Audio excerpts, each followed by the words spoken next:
What's good, fans? What's good? Thank you guys for tuning in to the Voice of the Fans Sunday special.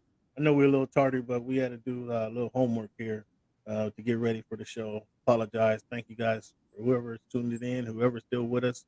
Thank you guys for being with us. Cleveland, how you doing, man? Doing all right, Cam. Burning up over here. Bert, oh, now you complaining?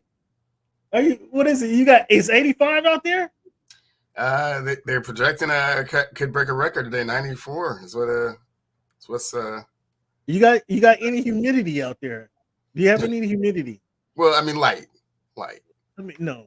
Say none. What's the humidity level? 8%. Because it's Well, 92% when you get the westerly breeze, you don't really necessarily factor in the humidity factor too tough. So yeah, it's not really upon it's us. 92% out here, bro. So you want some of this? No, thank you. No, we go outside. It feels like you and we talked about Medgar Evers a couple weeks ago, right? We go outside. It feels like you're walking into Medgar Evers. That's how humid it feels, like into the swimming pool. Okay, so, man, Cleveland, gotta talk about this NBA offseason again, fans. Thank you guys for tuning in to the Voice of the Fans. Thank you guys for tuning in to the Voice of the Fans Sunday special. This is meant to just kind of give you guys what's your palette of what's happening in the sports world. We're going to talk about the NBA free agency. We're going to talk about boxing, and then we have to talk about it, Cleveland.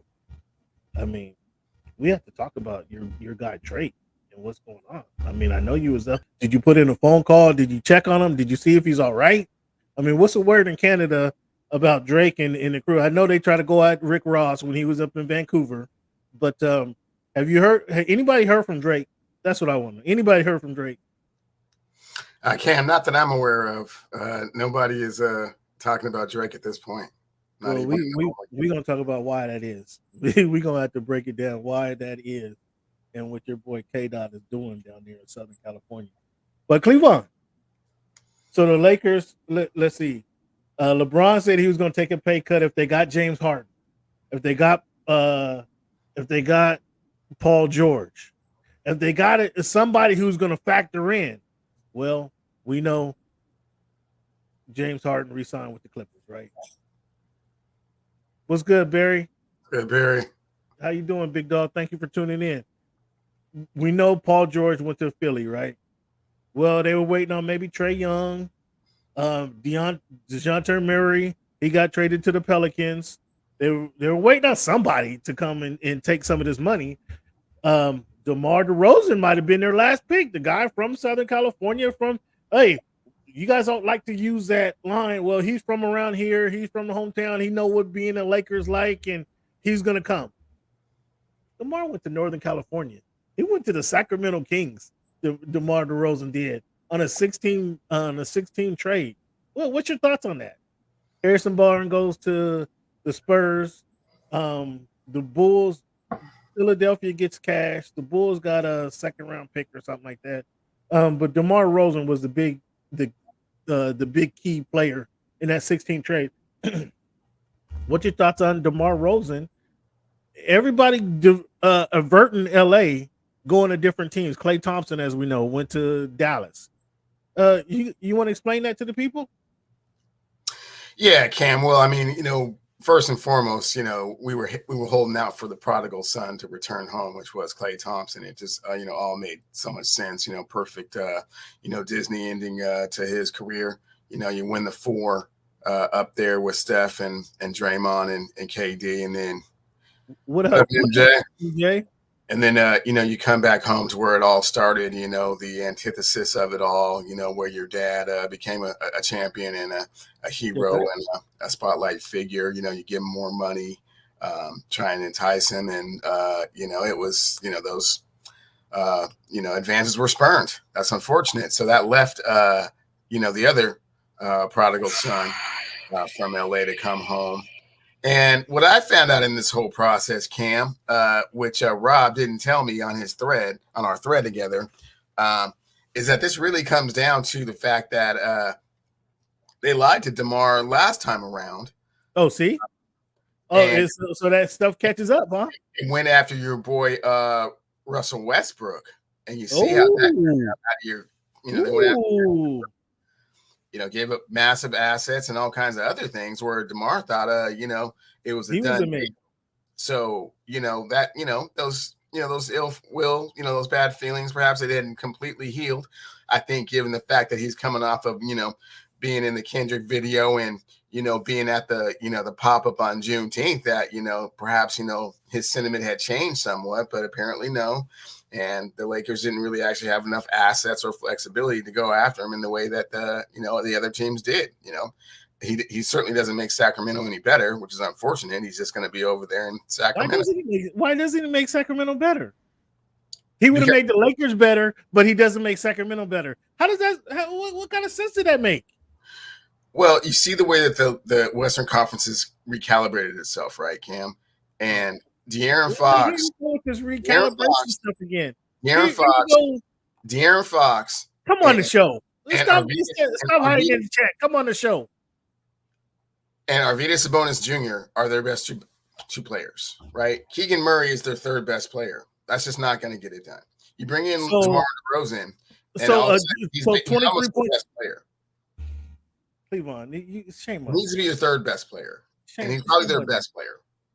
Shame on you.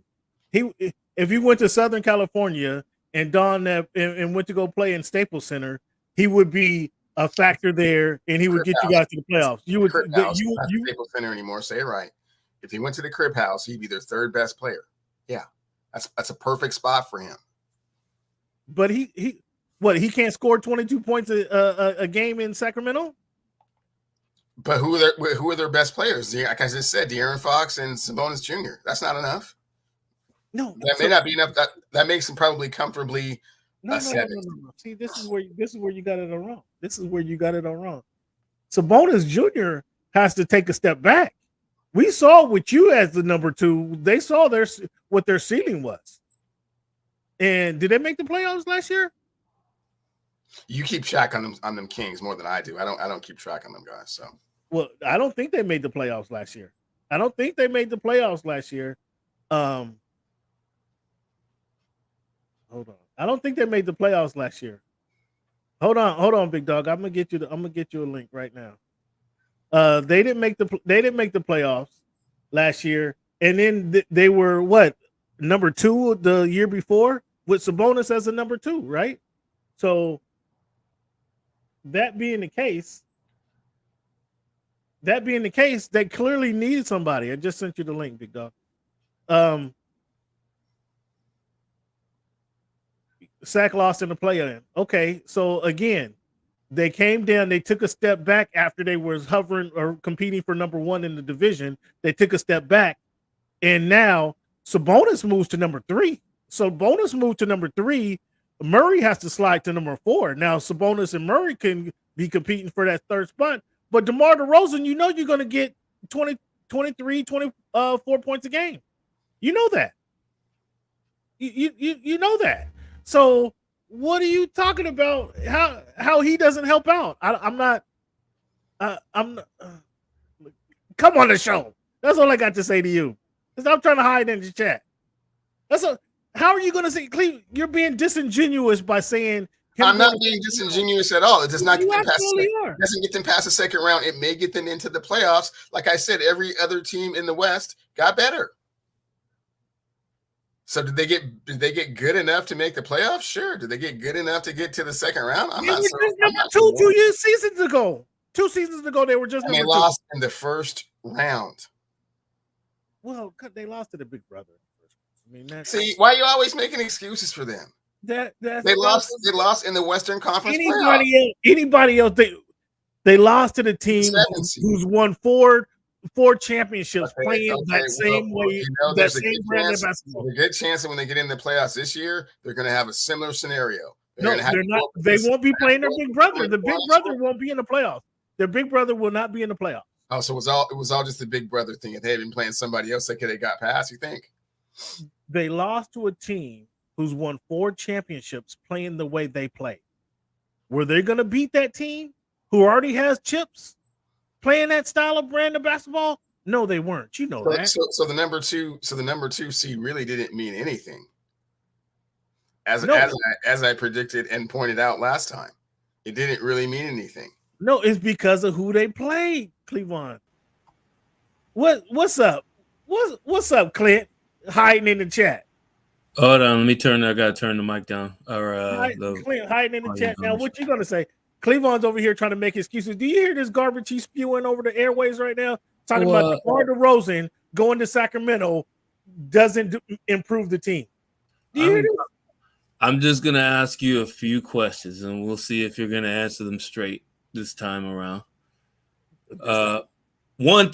First thing is, what does DeMar DeRozan specialize in?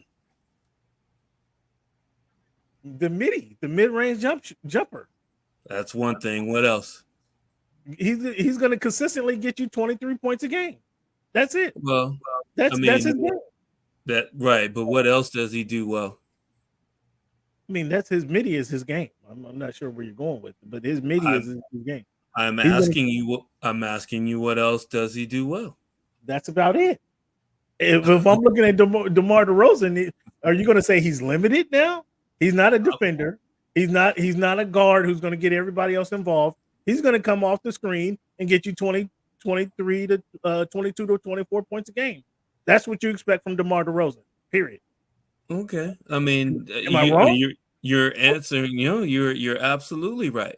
Okay. Does Sacramento need 23 points a game? Absolutely. They need a consistent score. You saw in the playoffs that whether it be against Draymond Green or whomever is a taller defender, when you actually Sabonis is 6'9". He might be your height, to be honest with you. Come on. He might be 6'8", 6'9".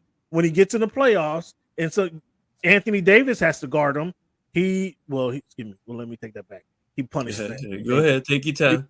He punishes Anthony Davis. But anybody over close 6'11" to 7 foot, he has trouble with. So, fair.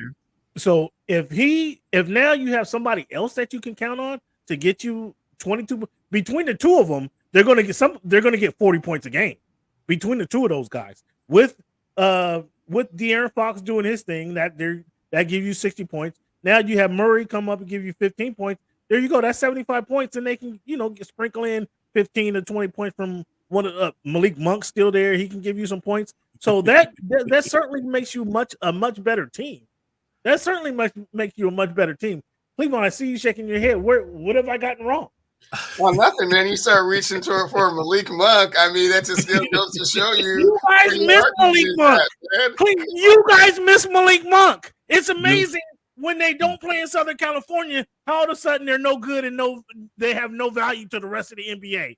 But if they were playing in Staples Center, wearing purple and gold, all of a sudden that elevates their status. I don't know. He said that about DeMar DeRozan. He's a better that actually does do that. And for two, DeMar DeRozan playing in the Crip House, the Lakers are a championship caliber team. Him going to Sacramento and playing in the Arco Arena isn't going to move the needle over there. It simply is not. That's hysterical. I don't care. Right? That's a thriller. That's hysterical. How all of a sudden they don't play in downtown LA for the Lakers. All of a sudden they're trash when they go somewhere else. That's hysterical. Clint, you can't believe that. You can't buy into that, can you? That sounds like something that you're trying to breathe into the air. No. That's my man said that. He's opened up the show saying DeMar DeRozan going to Sacramento means nothing. That's what he said. It means nothing. It doesn't do anything for them. However, for the Lakers, it makes him a certified playoff team. That's totally different than what you're saying, though. How is it different than what I'm saying? I bring up Malik Monk. He laughs at Malik Monk. When Malik Monk played on their team, didn't they win a championship with Malik Monk on the bench? No, they did not. Malik wasn't there. Malik Monk wasn't there. Come on. Have you had your coffee this morning? This is supposed to be a brunch show. It is a brunch show. Okay, because Malik Monk was nowhere near our championship team in 2020, for one thing. Okay. The other thing, you laughed at Malik Monk when he got on the Lakers. So we can pull the tape. I didn't like the tapes. No. Malik Monk has been talented ever since he left Charlotte. I didn't like the fact that they picked him up. Why didn't you just say that instead of filling the airways with a bunch of fluff? Oh, listen to you. Listen to you. You sure did. And I got witnesses. Clee was there. Clee heard everything you said. Oh, Malik Monk came after the championship. Yes. Of course he did. Yeah, after it was close. You know what? I don't expect you to know that just because you don't really pay attention to the Lakers unless something negative happens. So I get that. I'm used to that. I think. Well, they got JJ. Since you're on the line, they got JJ. What you think about what your thoughts about JJ? And now he got experienced coaches to kind of put up a veneer, a shade between what he's actually doing and experienced coaches in Scott Brooks and Nate McMillan. I mean, those are two guys that the league has a tough time bashing because they have experience. They're good guys. And now he's supporting JJ. He's gonna be propping JJ up, standing him up like what's the Weekend at Bernie's? How they were propping Bernie up around town. Now they're gonna be propping JJ ready to come. So, in the cities and NBA cities. Just read the note cards. Just read the note cards. Exactly. Why you over here trying to get ready for open mic night? Let's go back to what you were saying earlier today. You were saying so nobody wants to play for the Lakers. You already said that. I'm not sure I said that. I said that. In so many words, you said this before, though. But I did point out how DeMar went to Sacramento, Clay went to Dallas, DeJounte Murray ended up in New Orleans. Trae Young, well, you guys still got hope. Trae Young is still out there. Maybe that's why LeBron agreed to take $3 million less to try to get for the next 2 years. That's $6 million. I don't know if that can afford Trae Young. I would love to see Trae Young in a Laker and gold, in a purple and gold uniform. I would love that. That would be as good as Bronny coming there. Oh my good. When we're going to talk about Bronny, but Trae Young coming there. Oh my goodness. That would give me enough ammunition for the rest of the season if Trae Young went to the Lakers. Bingo. I'm glad you said that. Thank you for saying that. You don't care who comes to the Lakers as long as you have ammunition to go at them for being terrible. You know, Trae Young plays no defense. You know that. All that is going to be scoring. We'll be one of the highest scoring teams since the Denver Nuggets of the 80s. It's basically all you care about. And that's fine. You know what? You know why that's fine? Because what we've seen just through the last few years, we've seen that the Lakers, even though they're missing a piece or two as far as a younger talent that can act like a Cam Johnson, that would be nice, or younger talent like the guy from Utah, that would be nice. We can't afford them because we don't. The price of getting Utah marketing, Larry marketing. The price of getting quality players has been absurdly exaggerated because of, well, not just one trade, but one trade in particular, and that was the Gobert trade where they gave away the farm to get him. He was way overpriced, but it worked for them after a couple of years. It worked for them. However, the trade that a lot of people aren't even thinking about that actually raised the price too was Paul George going to the Clippers instead of coming to the Lakers.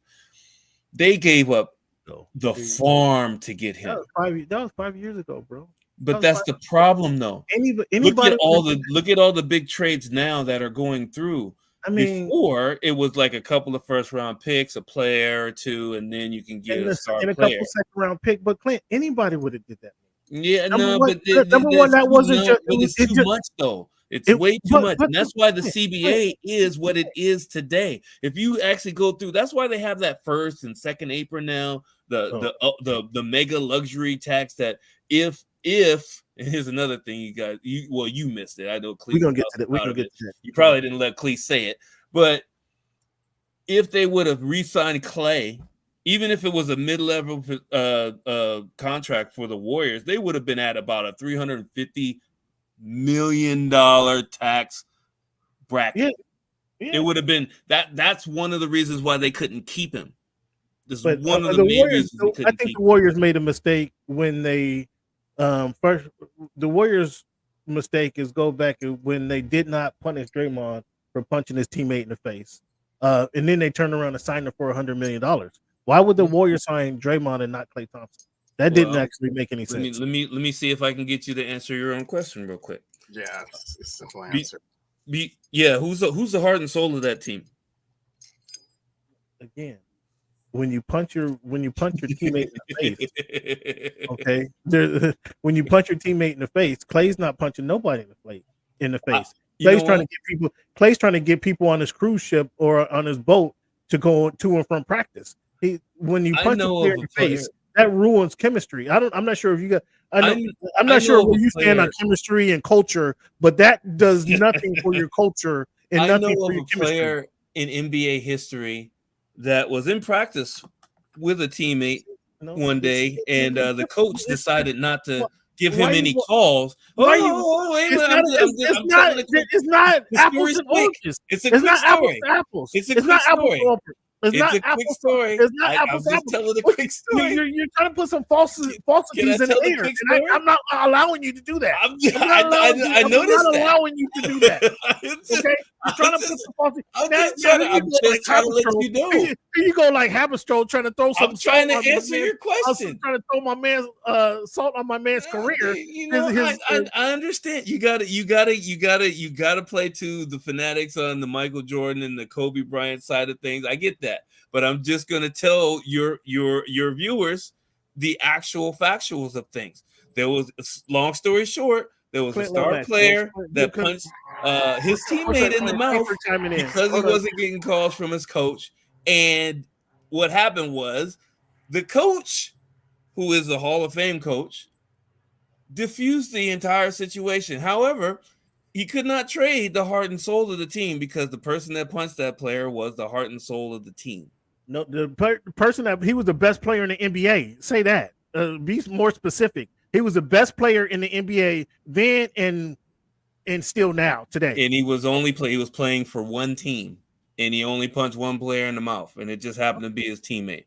You cannot throw the heart and the soul of the team. That guy was a bench player. You weren't counting on Steve Kerr to be a starter at one point. You weren't counting on Steve Kerr to change the tone of the to take over the reins. But you were counting on Steve Kerr to hit a wide open shot when you got double teamed in Game 6, weren't you? Again, and you see he stepped up and hit it too, right? I would imagine he hit that because he actually holds the record for the highest percentage of 3-point shooting in one season with over 125 shots. Paxson did the same thing. Paxson did the same thing before Kerr joined the team. So come on, it could have been not from three. He didn't. There's multiple players. There's multiple players. He didn't. John Paxson did his thing in the playoffs, which a lot of people don't realize because they talk about this one guy so much. It's almost like he went 1-on-5. We won't get into that. All I'm saying is you cannot kick the heart and soul of the team off the team. You can't do it. You know how valuable Draymond Green is to the Warriors? Well, Steph Curry led the Warriors in assists 3 times in his entire career. Guess who led most of the other times? When you punch the kid in the face, when you punch a teammate in the face, your value drops considerably. He doesn't mean that. He doesn't mean that. He doesn't mean what he means. What he means to the Warriors. To your point, what he means to the Warriors, he doesn't mean to anybody else in the league.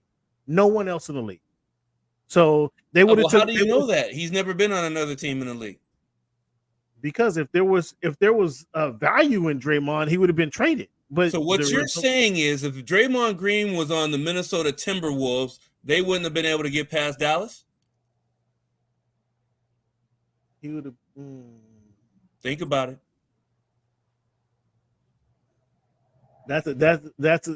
He might have added some value to the Minnesota. Here's another good one. Because if you throw Draymond Green on OKC's team, do they get past? Do they get to the next round at least? He adds value only because those two teams that you talk about, Minnesota, OKC, Grizzlies would be another one. They're young teams. They don't have the experience of being in the NBA Finals. So there's where his experience adds value to those teams. Wait. How young was the Warriors? when they had Poole and they had Kuminga and they had the other guy they drafted that came off the bench. Clint, How long were they? Hey, Clint, you remember this? You remember when Draymond was went on a tirade about organizations need to take responsibility for not developing players? Do you remember he said that? Organizations need to take responsibility for not developing players. And I'd like to know, why wasn't the organization able to develop James Wiseman, and how they miss James Wiseman right now today? If they were able to, why are you picking like one or two players off of like a 10-year stretch? It's like one, yeah, exactly. Thank you, Clee. Who is James Wiseman's been on 3 different teams, and he's gotten worse.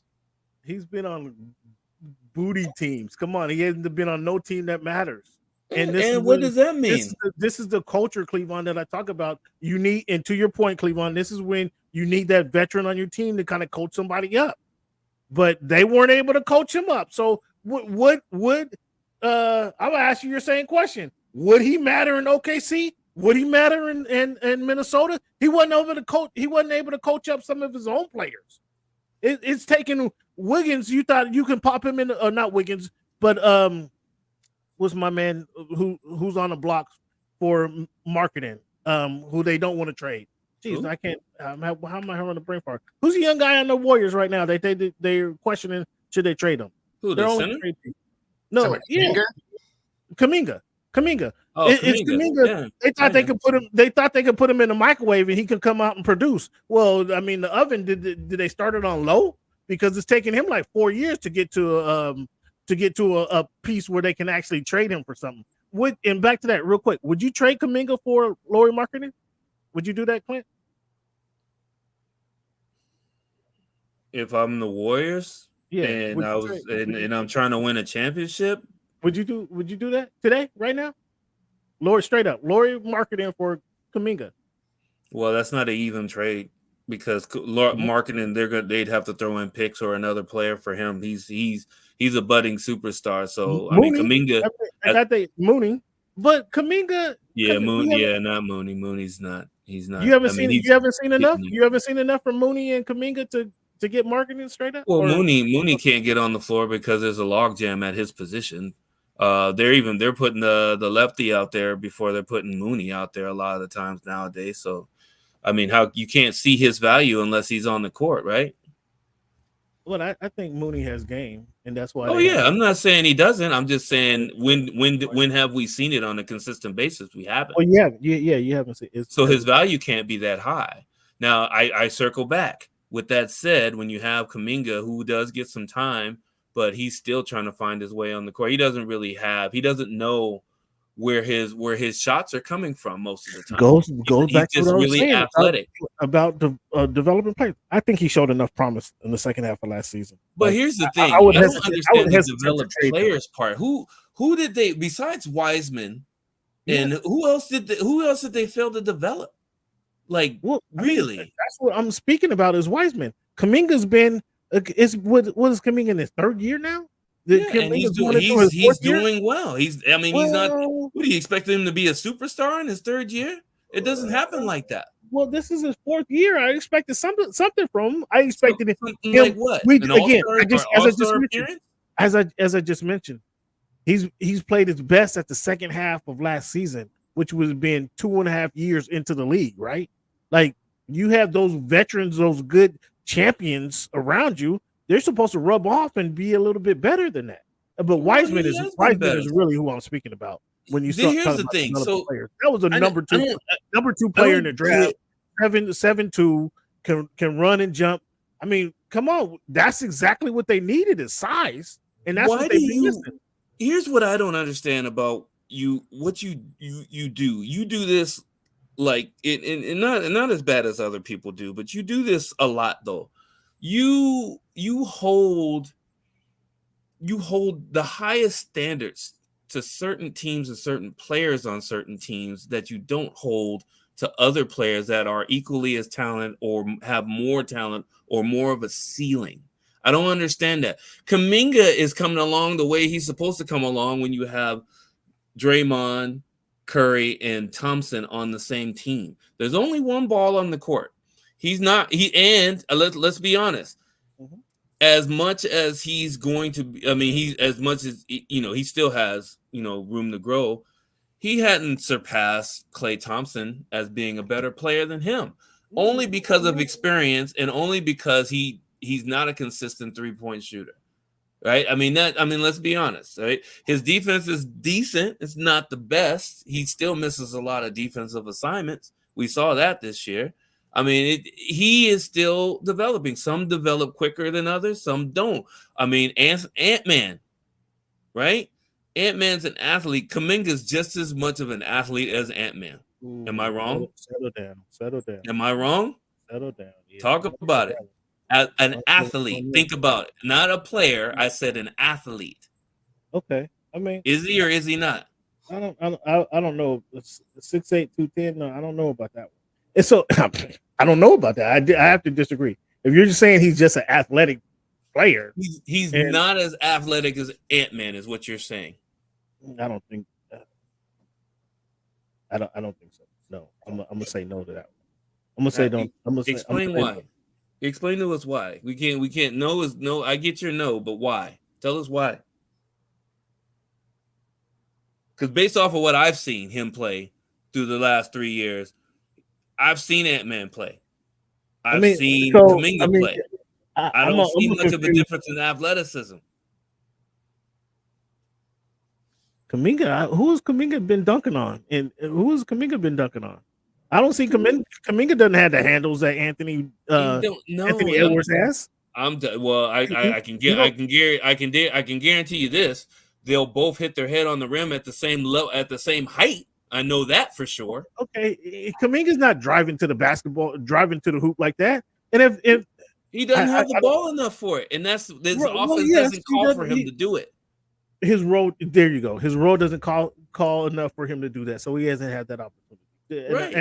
And that I will agree with you on. So being on the bench in the incubator that he's been on, when he actually gets time this year, his minutes went up from 16 to 20 to 26 this year. Yep. His game should have grown a little bit more, I would suspect. I would imagine if there was more than one ball on the court, it probably would have. But you have 3 people in front of you that handle the ball a tremendous amount, and the only person that's really going to pass him the ball on a regular basis will be Draymond Green. I don't think I wouldn't. I asked you that question. I mean, I might give up Kuminga for Lauri Markkanen only because Markkanen is a better 3-point shooter in their team. You're not just giving up Kuminga though. You're giving up way more to get Lauri Markkanen on that team. We're not even gonna sugarcoat that at all. I give up Moody. I mean, Moody's not a piece. He's not a piece. He's just a piece. I mean, if Moody is as valuable as what's the one guy that keeps getting Moody is slightly less valuable than Harrison Barnes at this point. Well, Harrison Barnes, yeah, he was shipped out. You talking about Peyton? But if what you call it is giving up Lauri Markkanen for real, like their Ainge is trying to grab picks. They're not trying to win. So Ainge still has a lot of picks. Just don't get that twisted. He still has a lot of picks from some of the trades that he made. That's basically what he does. He's a master tradesman. He doesn't lose many trades. Yeah, I like Moody too. But enough about the Warriors. Would you give up Kuzma for Rui? Either one of you guys right now, Kuzma for Rui. Yeah, Rui Hachimura. I would.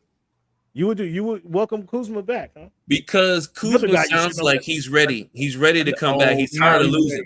There's one thing he's tired of losing. Now he's ready. He is tired of losing. He got tired here. I'm even going to use one of your narratives that is semi-true, but mostly not true. He got tired of getting blamed for things going wrong when they went wrong. But now he's been in Washington for a few years, and guess what? They're losing, and he and Poole are the ones to blame. So I would say that he wants to win a few more games and get blamed rather than lose a whole lot of games and not have a chance to even get to the playoffs. So I'm quite sure he misses the playoffs. So that reasoning you just gave, is that the reason that Clay went to Dallas? Is that the reason DeMar DeRozan went to Sacramento? Is that I'm gonna add a few things to the Klay Thompson for you, and you let me know what you believe and don't believe. So the LeBron, he didn't want to play with LeBron James narrative. We know about that. Mm-hmm. What about this? His dad won a championship with the Lakers. You think that played any part in his decision on going to the Lakers or not? I mean, the Mavericks are closer to a championship team. Going to the Lakers. That's not my question. That's not my question. Does that have anything to do with that? His dad's legacy winning a championship with the Lakers, did that not factor in to his decision of going to Dallas instead of coming to the Lakers? Even in the smallest, yeah, probably so, because they're not ready to win. They're not ready. Well, here's the thing. I'm going to add on to that. Klay Thompson coming to the Lakers, knowing that his dad won a championship with the Lakers, puts added pressure on him. Yeah, that's true. To not disappear in the playoffs like he did this past season, because he did. He definitely did. 100% he did. We know Klay Thompson saved the Warriors a few times in the playoffs. Yeah. We witnessed it. We saw it. We saw it, right? And the Warriors don't win championships without people worried about Klay on the backside, waiting for that swing, or just going unconscious and basically taking 12 dribbles and hitting 50 points, right? Everybody knows that about Klay. But if he comes to the bright lights of the Lakers, knowing that his pops won a championship, he's gonna have to win a championship. And I'll even give you a little bit of kudos on that. The Lakers don't look like they're actually making enough moves to be a championship team. That's the truth. That sounds like a roundabout way. That sounds like a roundabout way of saying the Mavericks are better prepared to win a championship. You could say that you could have said that about Denver last year. You could have said that. Well, even Boston last year. It was because Boston's been in the Eastern Conference Finals. About Dallas, because that's where he decided to go. He went to Dallas instead of Los Angeles, so that's why. Well, he went to Dallas. He went to Dallas so that he didn't face as much pressure, because if Dallas doesn't go to the finals or loses earlier than the finals, who's going to get blamed? It's going to be Luka or Kyrie.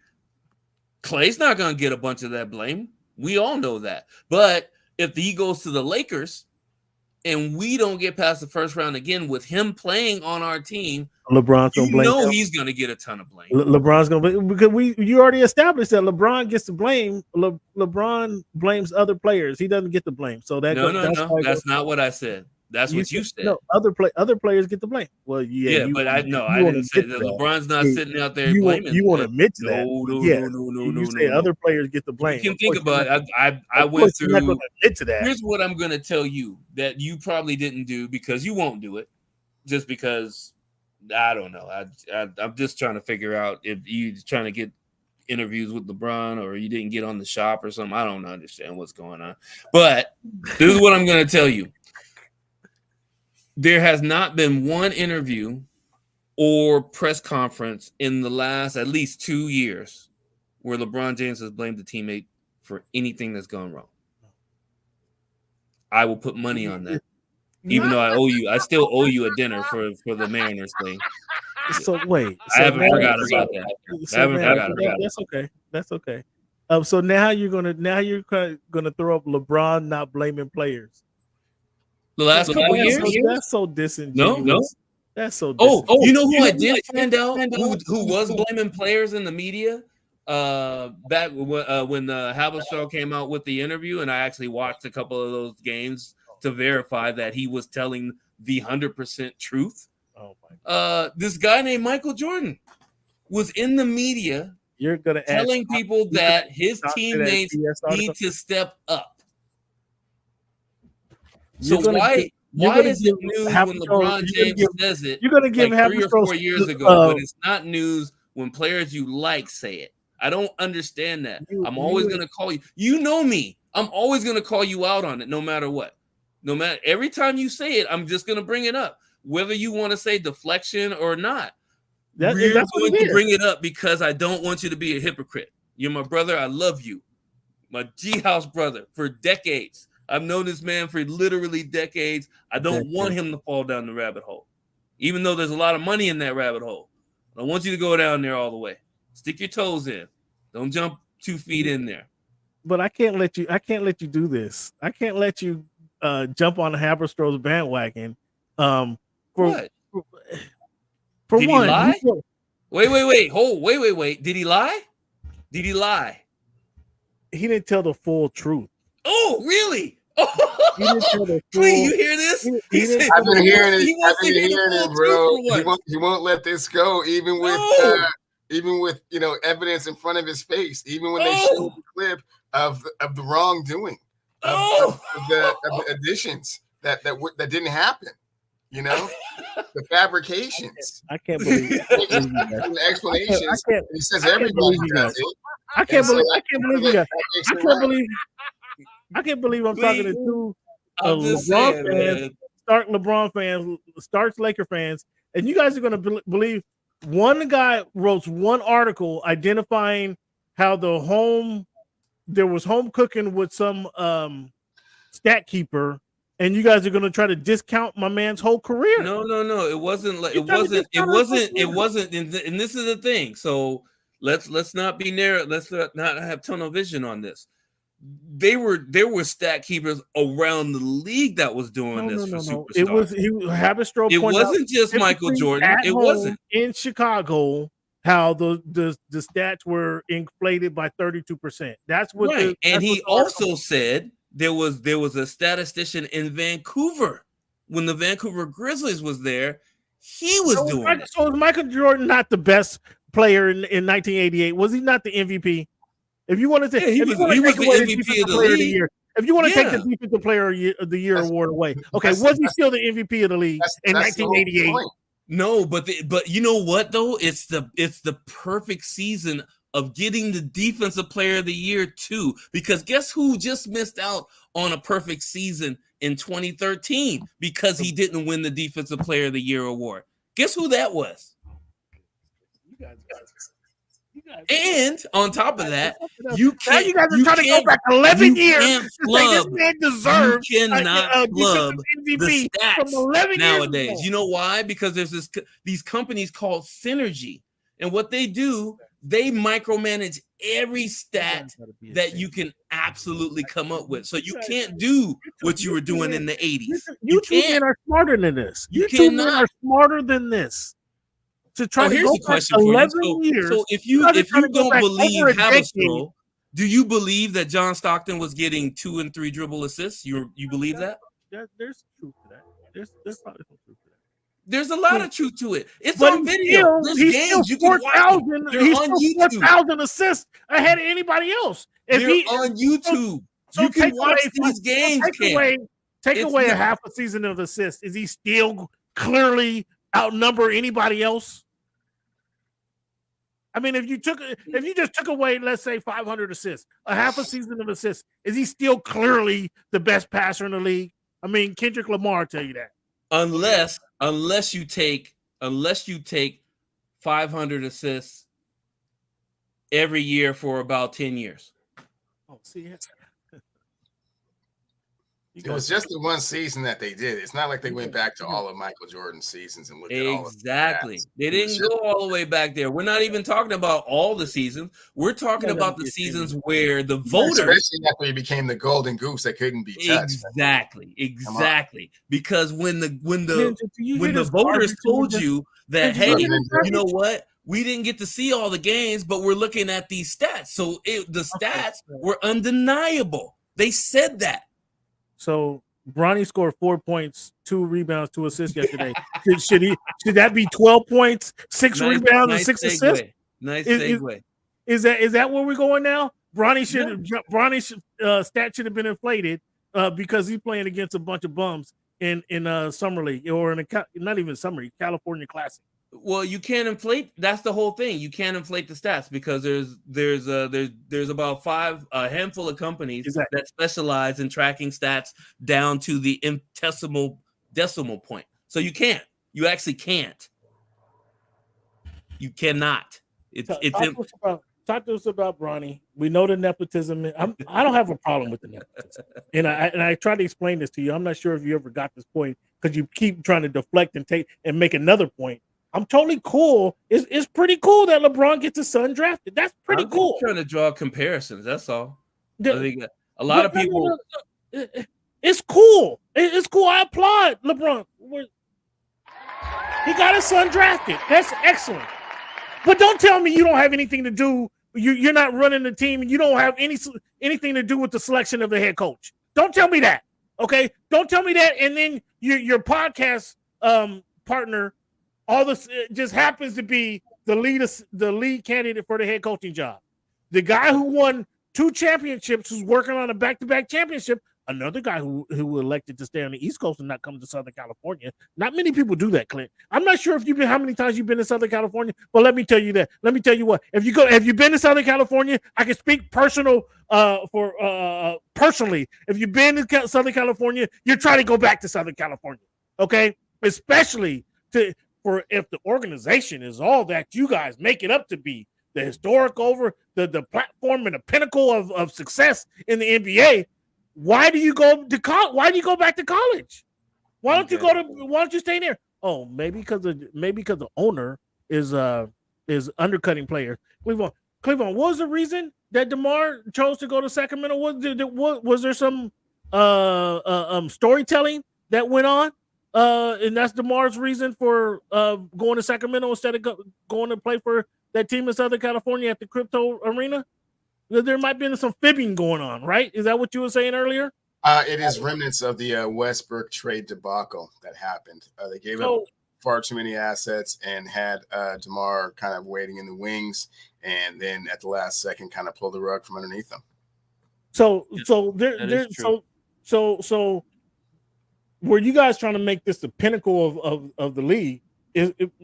Maybe you guys are blind and not actually seeing the tarnish and the rust and the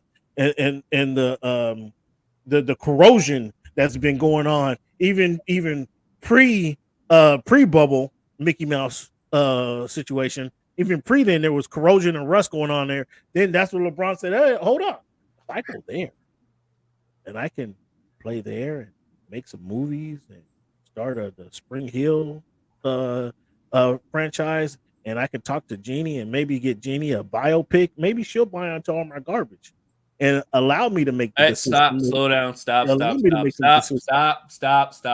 You're sound. I was gonna say that you're actually you're straddling the line of objectiveness until you started saying that. So I gotta stop you on that. I'm trying to save you from that. It's already been established. There's a genie. You're going down the wrong path. I'm going to explain to you. Let me see. I'll start. I'm gonna listen to you. I'm gonna let you go. But it's July 7, 2024, Clint. Cleveland's he's on a text thread with Rob. There's already been established that there's a Genie Bus biopic coming out on Spring Hill. It's coming. It's coming. Clint or Cleveland, what year did you say it's coming out? I thought it was gonna be 2025. But it sounds like it's been pushed back. When is it? When's the date? Since the Bronny James situation, it's been pushed back to 2026. Okay, so again, there's some background deals, Clint, that not all of us are privy to. I'm not on that text thread with Rob. I'm not on that text thread. I wasn't fortunate enough, but Cleveland's on that text thread, it's obvious to me that there's a Genie Bus biopic. LeBron came there. LeBron can work in Hollywood, simultaneously play for the Lakers. They win a championship. He's still not getting a statue outside Staples Center. He ain't in that level. But the city likes him and they love him because they did win that Mickey Mouse championship. They got the in-season tournament champion, the first one ever. So that they hung a banner for that one. So LeBron's he's not statue worthy yet, but he's in a pretty good situation with the Lakers and Laker fans, obviously, from what both you guys know. So, like I was saying, I'm ecstatic. You got your son a job in the NBA. You got your son drafted. You and Rich Paul coordinated, start calling folks in the draft. Hey, don't draft him. Don't draft him. He's going to go to Australia. Come on, what the hell's going on in Australia? That's a legitimate threat. I was hoping the Boston Celtics actually drafted him just to see if he was going to board the plane for Australia or not. I was hoping that was going to happen. Because what's going on in Australia, Clint? Maybe you could tell me. I don't know what the hell's going on in Australia. Okay, but that was the threat he used. He got his guy. He got his guy drafted. Congratulations. But again, do not come back and tell me you don't have anything to do with the coaching and hire decision. You don't talk to Rich Paul. You don't have a relationship going on with the Jeannie Buss where you guys are hobnobbing in the games you don't play. You're sitting there with her girlfriend, and you guys are cracking jokes, and while your team is getting whooped up on the court, he's on in the stands with Jeannie Buss cracking jokes. Come on, man. You got to be truthful with what's actually going on. And if he's going to play this game, he deserves to be taken to task for it. And I'm here to take him to task. Now go ahead, Clint. So that's a mouthful. Yeah, I know. You can't rebut or refute some of that either. You can make you and Cleveland can make some of that up. You guys can make some of this up all you want to, but you can't refute what Ken, you've been holding that in a long time, huh, man?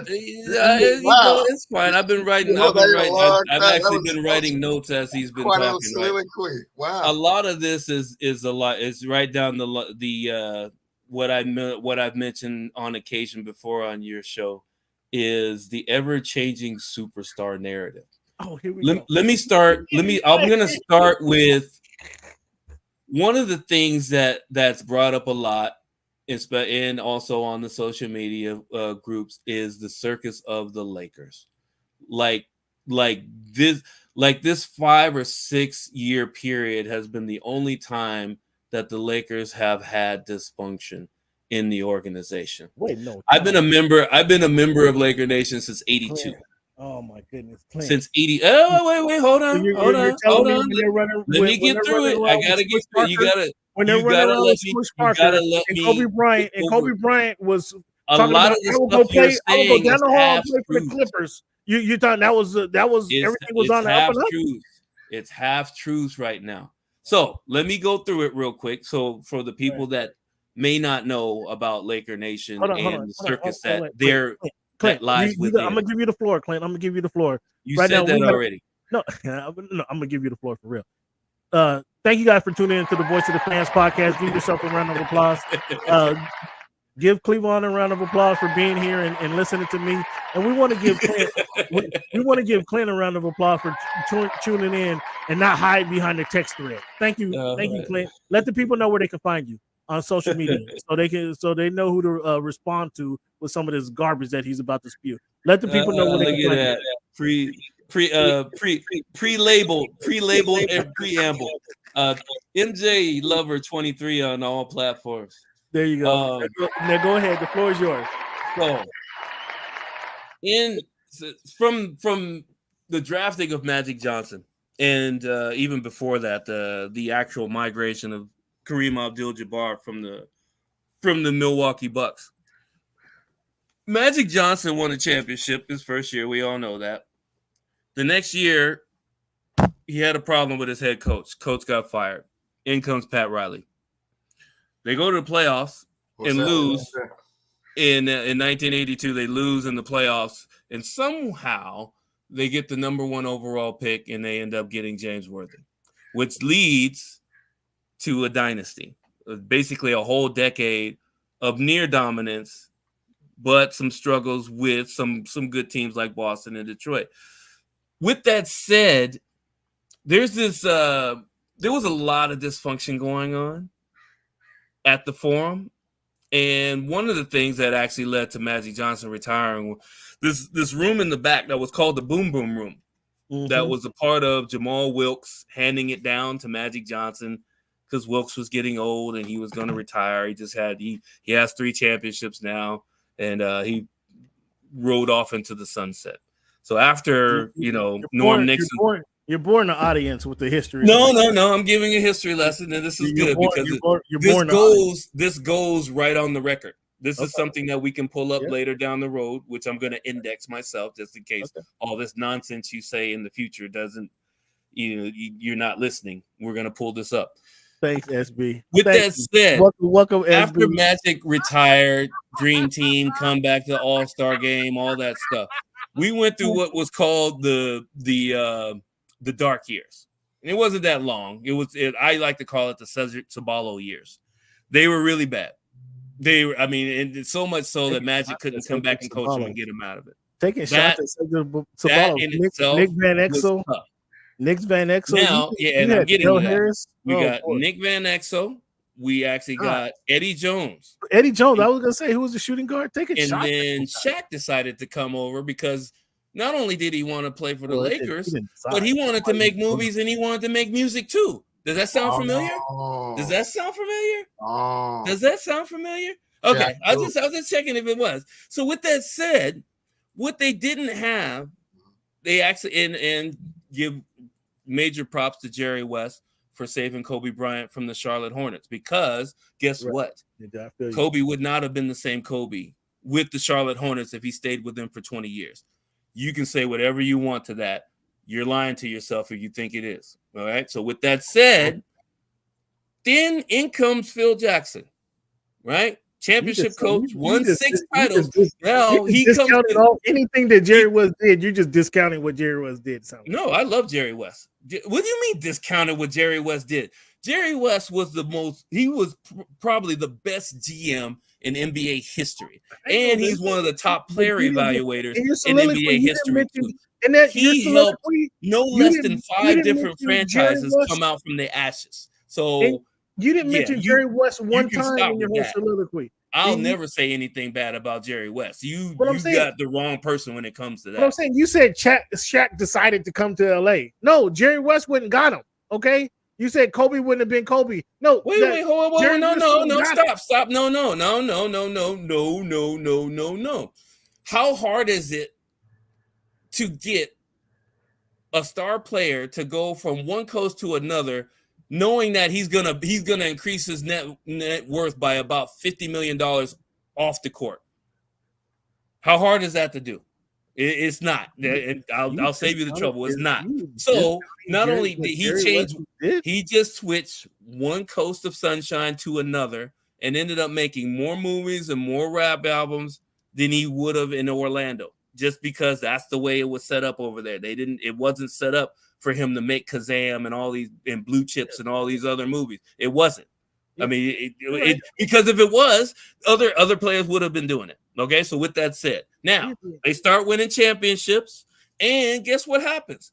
Kobe's like, I'm a part of this too. I think I'm the best player on the team. And then here, Shaq and Kobe go back and forth. That was a circus, because not the only person that was keeping Shaq from killing Kobe every day in practice was Phil Jackson. The only guy. So you identified one circus error. You identified one circus error when you said no. I just identified 2. I'm not done. I got 2 more to go. You started off by saying the Lakers weren't a circus, and since I said they were a circus from the beginning of the 80s. Okay. When you win a championship with a coach and you get him fired the next year, not 3 years down the road, but the next year you get him fired, that's a circus. That starts the circus. And on top of that, you're running around in the back of the forum in a room with women that are not your wife. And then later down the road, your promiscuousness leads to you having to retire and have people not want to touch you because you have something that people thought a certain portion of the population got. We're gonna get you right back there to the boom boom room. Was Blue Chips, was that pre-Lakers? Yeah, it was post Lakers. It was, but still. Was it pre or post? It was post. It was post Lakers. Okay. He's pre. It wasn't pre. It was. Oh, wait a minute. You know what? It's kind of early might in be his right. career. No. I think he's right. Because it might have been a year or two before. They're looking out, Ninja. Because See, Penny we was got in. fact checkers. We got Penny fact Hardaway checkers was in blue chip. That's right. So we got right. fact checkers on the That show. was You can't just be saying anything. That was pre. Oh wait, hold on. We got fact checkers on the show. Wait. Here, was Blue Chips made in Orlando or was it in LA? I mean, it might have been made at LSU. Who knows? No, wasn't Dale Brown. Wasn't Dale Brown don't in the even show? try that. Wasn't Dale Brown in the show? Anyway, yeah. So way to go, Ninja. Good looking out. Kobe wanting to get traded because everybody knows it was Shaq's team. Kobe getting mad at Shaq because he's not working out, coming back. He's playing his way into shape, which most of the players used to do. Sean Kemp, Gary Payton, everybody did that. That was the thing. Kobe's working out like a maniac. And then all of a sudden, what happened was I gotta defend Kobe on that. No, you don't. Kobe is Kobe. Kobe don't need you to defend him. His resume, he is set in stone. He has three statues that will be around crypto. He doesn't need you to defend him. No, so but with that said, you're trying to throw it in there like that's what players do. That's what everybody did in the league is they played their way into shape. When you have opportunity to work on championship 3 and 4 and 5 in a row consecutive, which nobody has done, yeah, you probably should come. You should probably do some working out in the offseason. You should probably not hang out at every nightclub in Los Angeles in the offseason. You should probably not eat at every fast food restaurant in the offseason. Kobe was working out and getting better. So okay, so with that said, I'm going to cut you off. Have you ever been 330 pounds or more? Have you? Not ever. No. Okay, so you don't know what it means to actually carry that kind of weight around through an 82-game season, right?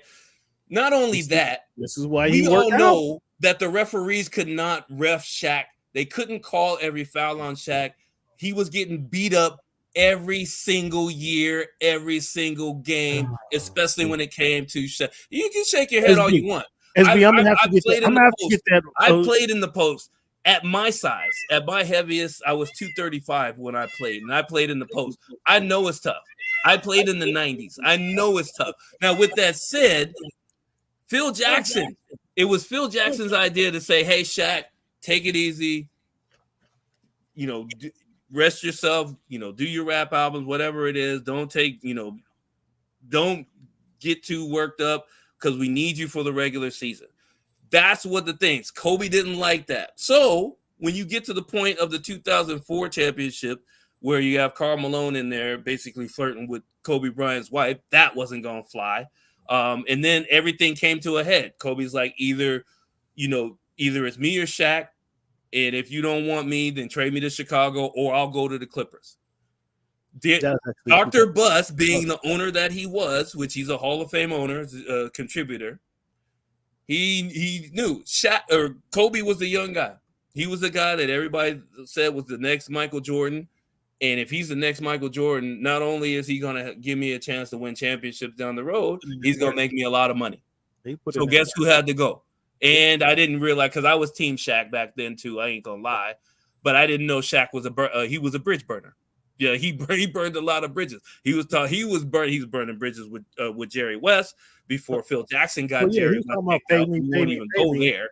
That's another circus on top of that. Yanked the man's season tickets after he left. The dude that helped build Showtime, Phil Jackson, helped get his Lakers season tickets yanked. Let that sink in for a minute. Is that not a circus? It sounds like a circus to me. Now, with that said, now we get into Kobe. Jeannie taking right after her father. And that's it. To sum this up, Jeannie taking right after her father. With Kobe, Colorado happened. So, with that happening, does that sound like a circus to you? Because it did turn out to be a circus. And on top of that, he turned into a snitch and snitched on Shaq. Shaq ended up losing almost half of his shit because Kobe just so happened to throw Shaq. Man, how does Shaq be throwing money at these girls all the time? How does he get away with it? Why would you do that and turn it into more of a circus? So not only do you have your own team, you make a bad decision. Now you throw somebody that helps you get 3 championships under the bus when he's gone. You're combining the stories that Colorado happened like in 2003. They went to the championship that year. So that was they were still going through litigation on that though. No, but I'm saying he was going back and forth to Colorado in 2003. So that had to be 2002. They still were on the team. No, so that it was wasn't. Before, no. That was before Shaq cussed out Jerry Buss and talking about pay me. That was before that. That was before Gary Payton and Karl Malone, the Colorado incident. But go ahead. The Colorado incident in itself is a circus, no matter what you guys say. That was actually 2003. It was 2003. There was it was the summer of 2003, but the litigation carried on for 2 years. Well, so not 2 years, but another year. Oh yeah, what? Oh yeah. They went on for 2 years. But anyway, so with that said, that sounds like a circus to me. Okay. Yeah. With that said, then you run the coach that helped you get the 3 championships that you had out of town. Basically, and so much so that coach put it in his book that he could not coexist with you on the same team, and he had to leave. And he called you the best player coach. That's not hyperbole. That's in one of his books. He called the best player uncoachable. So yeah. So I mean, you guys don't like uncoachable players, right? You don't like it when players run coaches off, right? That's a circus. That's a circus. Yes. That's what you call a circus. Okay. You're calling today's Lakers a circus. That's a circus. That no matter what you know what else is a circus? When you lose in the first round of the playoffs, there's no shame in it because it happens. He had a team that probably shouldn't even made it to the playoffs. Let's be honest with you. Oh boy. With that said, this guy, you cannot be the next Michael Jordan and have in a game 7 come out in the second half of a game and shoot twice. You cannot do that. You cannot do that. Where are we going? Where are we going with this? You know why you can't do that? Because there's a certain person on this telecast that will call you a quitter and a failure, and you choked. That you cannot do that. You have to show up. And he decided. He shot like about 12, 13 shots in the first half. Well, that was arguably the best decided to only shoot twice in a game 7. Game 7.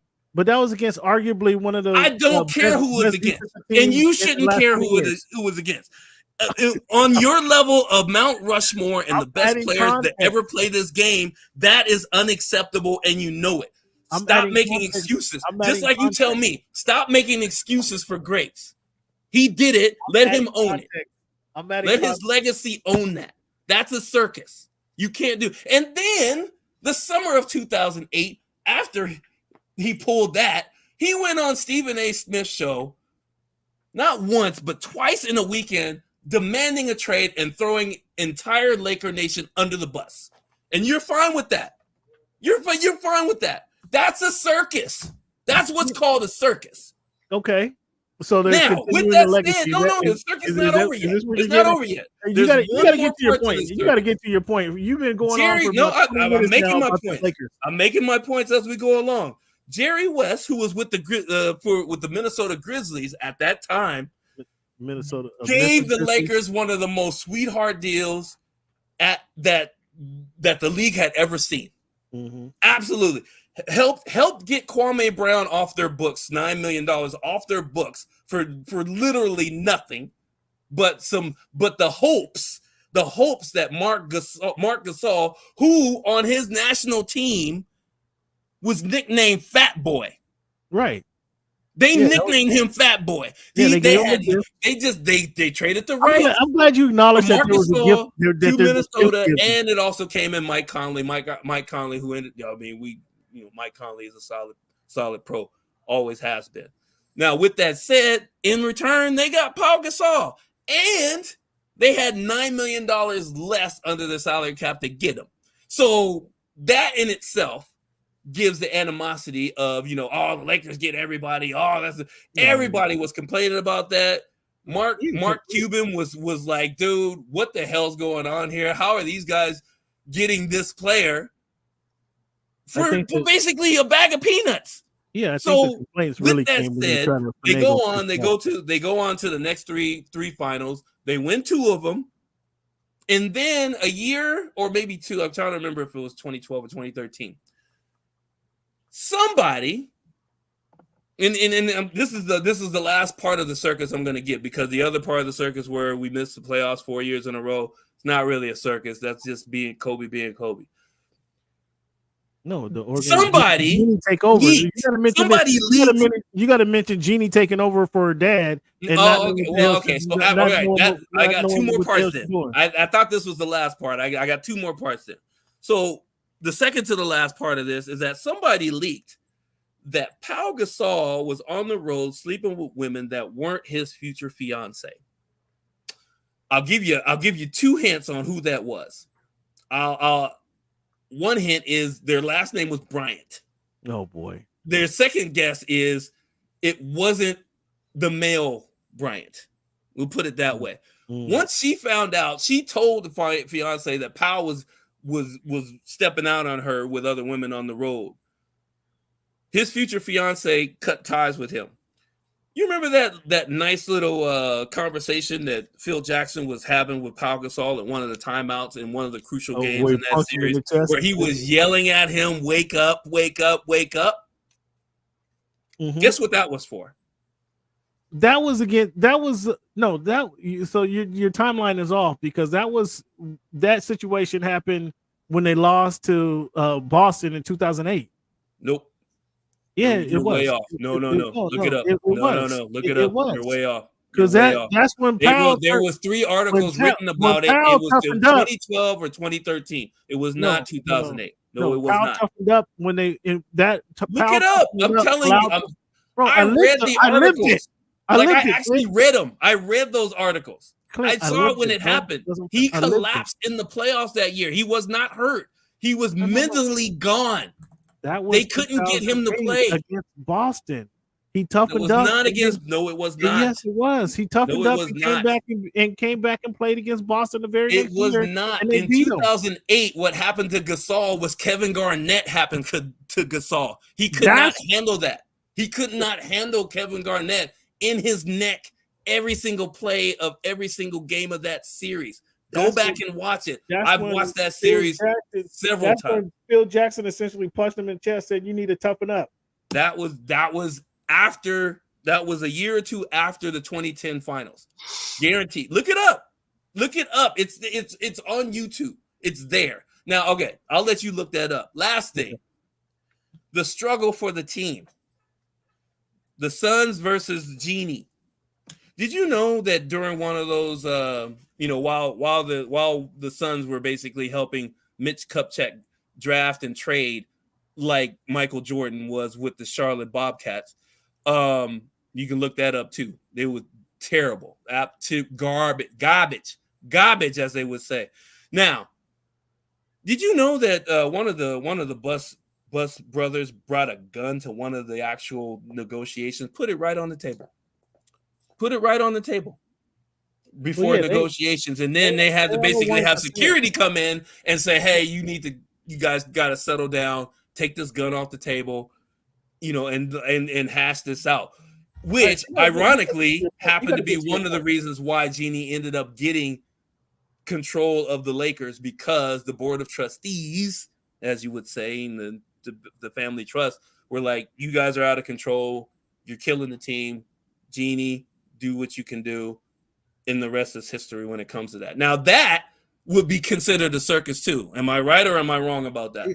Yeah. Okay. Your point. You got to make your point. You've been on 30 minutes now talking about the Lakers and their circus. Well, that's what happens when you tell me you're gonna give me the mic and then you take it 7 times. No. Well, what's your point in them being a circus? They're still a circus.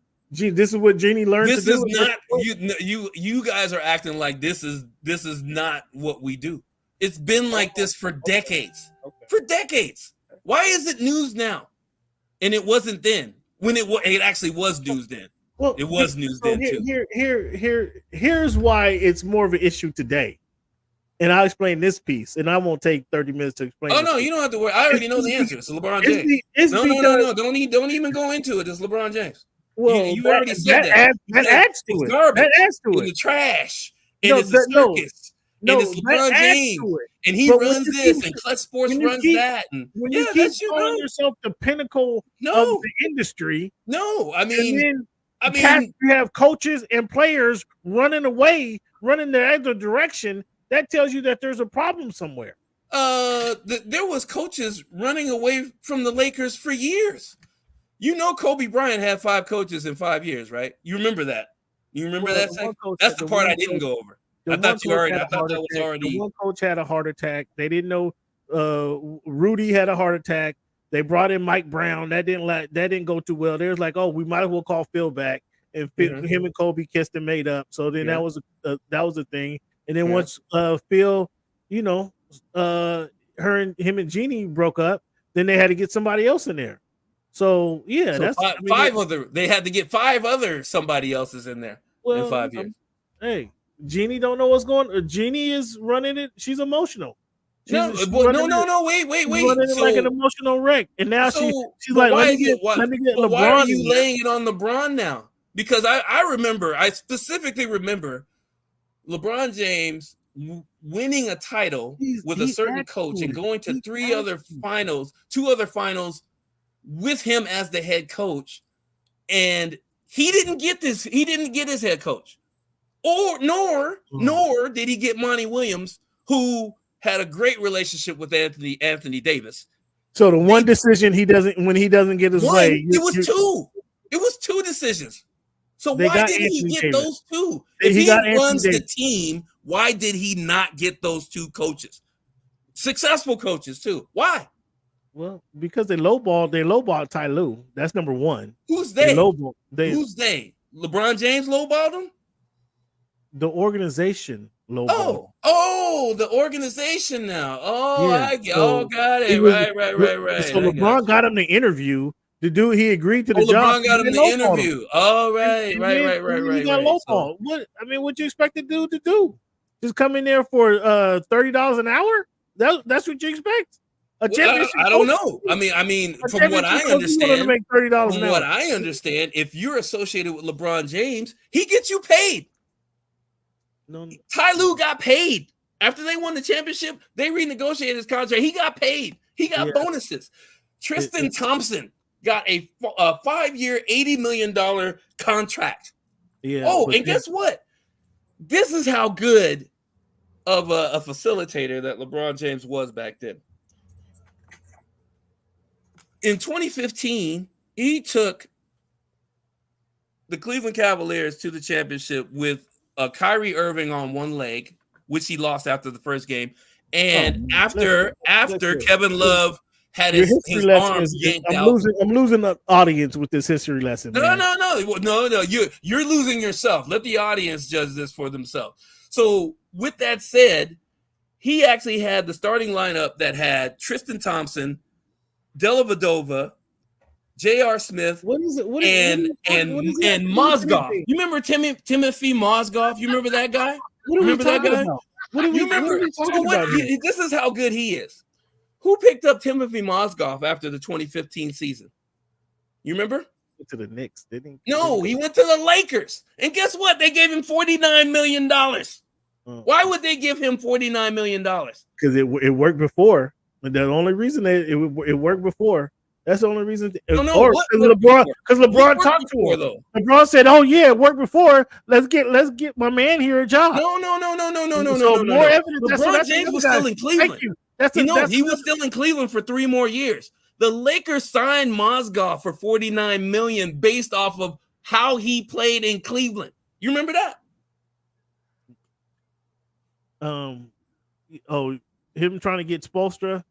Come on, yeah, that's him reaching. That's another reach. No, it has nothing to do with Spoelstra. I'm talking about the Lakers signing a player that played with LeBron James and massively overpaid him because of how he played next to LeBron James.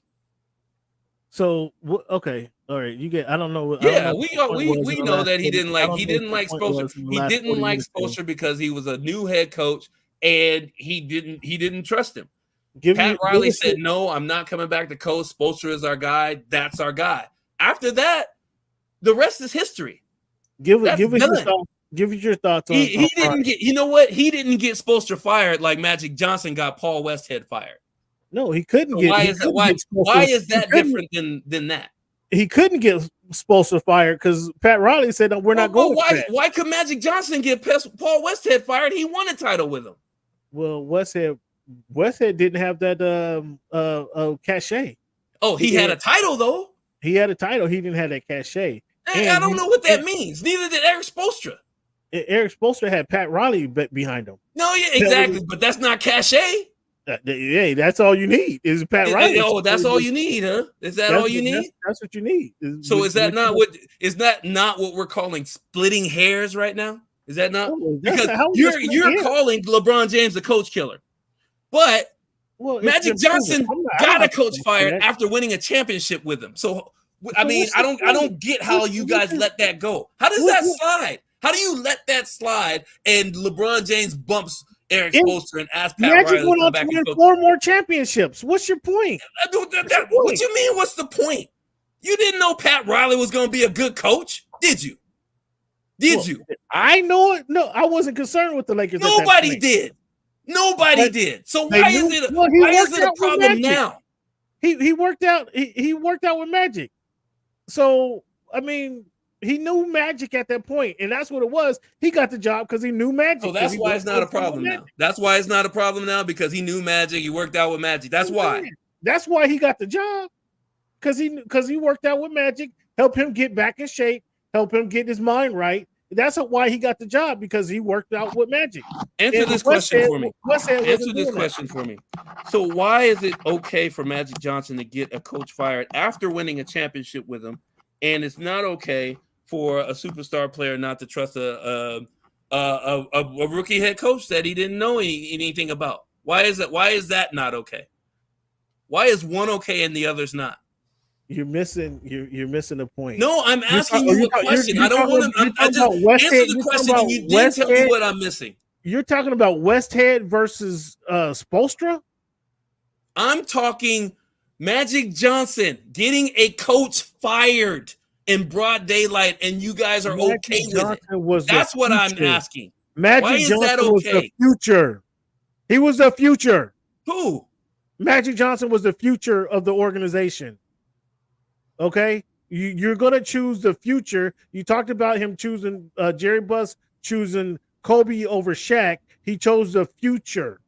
So why are you mad about Frank Vogel getting fired 3 years after winning a championship with the Lakers? Why were you guys all up in arms about that? Oh yes, you were. Don't even try that. Don't even try that. I don't even want to hear that. Don't even try that. Man under the bus. You know damn well. No. You know damn well y'all was all over. LeBron got Frank Vogel fired. It wasn't LeBron that didn't give her. It was Westbrook. You know why? Because Westbrook didn't want to come off the bench. He didn't want to come off the bench. You remember that? It was a big thing that he didn't want to come off the bench. He wanted to start, but him, Anthony Davis, LeBron James, and Melo. Oh, that's another one. Melo. You remember Melo, the guy that they said, oh, LeBron James, he should go get his boy Melo. He ain't been in the league for 2 years. Why don't he go get his boy and bring him on the Lakers? He brought him on the Lakers. How'd that work out? Cleveland, how'd it work out, Cleveland? That's your guy, Melo. Not as well as we would have liked. It was a little too late in his career. Exactly. And then you know what? That's the thing. If it's his boy and LeBron James wants him, he didn't get 2 coaches he wanted. Why would he get Melo when he wants Melo? Why would he get him? Is he on his 10th coach? Is that accurate? Is he on his 10th coach in 20 years? So every 2 years, 21 seasons. Every 2 years, he's won another coach. Hey, I mean, come on, that's how like many that's why you gotta leave. That's why wives got leases all over America. Question. How many coaches did Kobe Bryant have? Deflecting again? Why are you deflecting again? I'm asking questions. Can you not draw conclusions? Can you not compare? Can you not compare and contrast? Why is it? This is the thing. This is the thing, and this is why you're always going to be wrong. This is why you're always going to be wrong. The fact that you cannot stand that LeBron James gets so much praise for what he does, you can't compare the greats to him that did similar stuff because you don't want them to look bad. I don't get it. No, I don't get why you're deflecting, though. I don't get it. It's not deflecting. I'm asking you, do you know how many coaches Kobe Bryant had in his 20-year career? Because if you know LeBron James had 10, you should know how many Kobe had, right?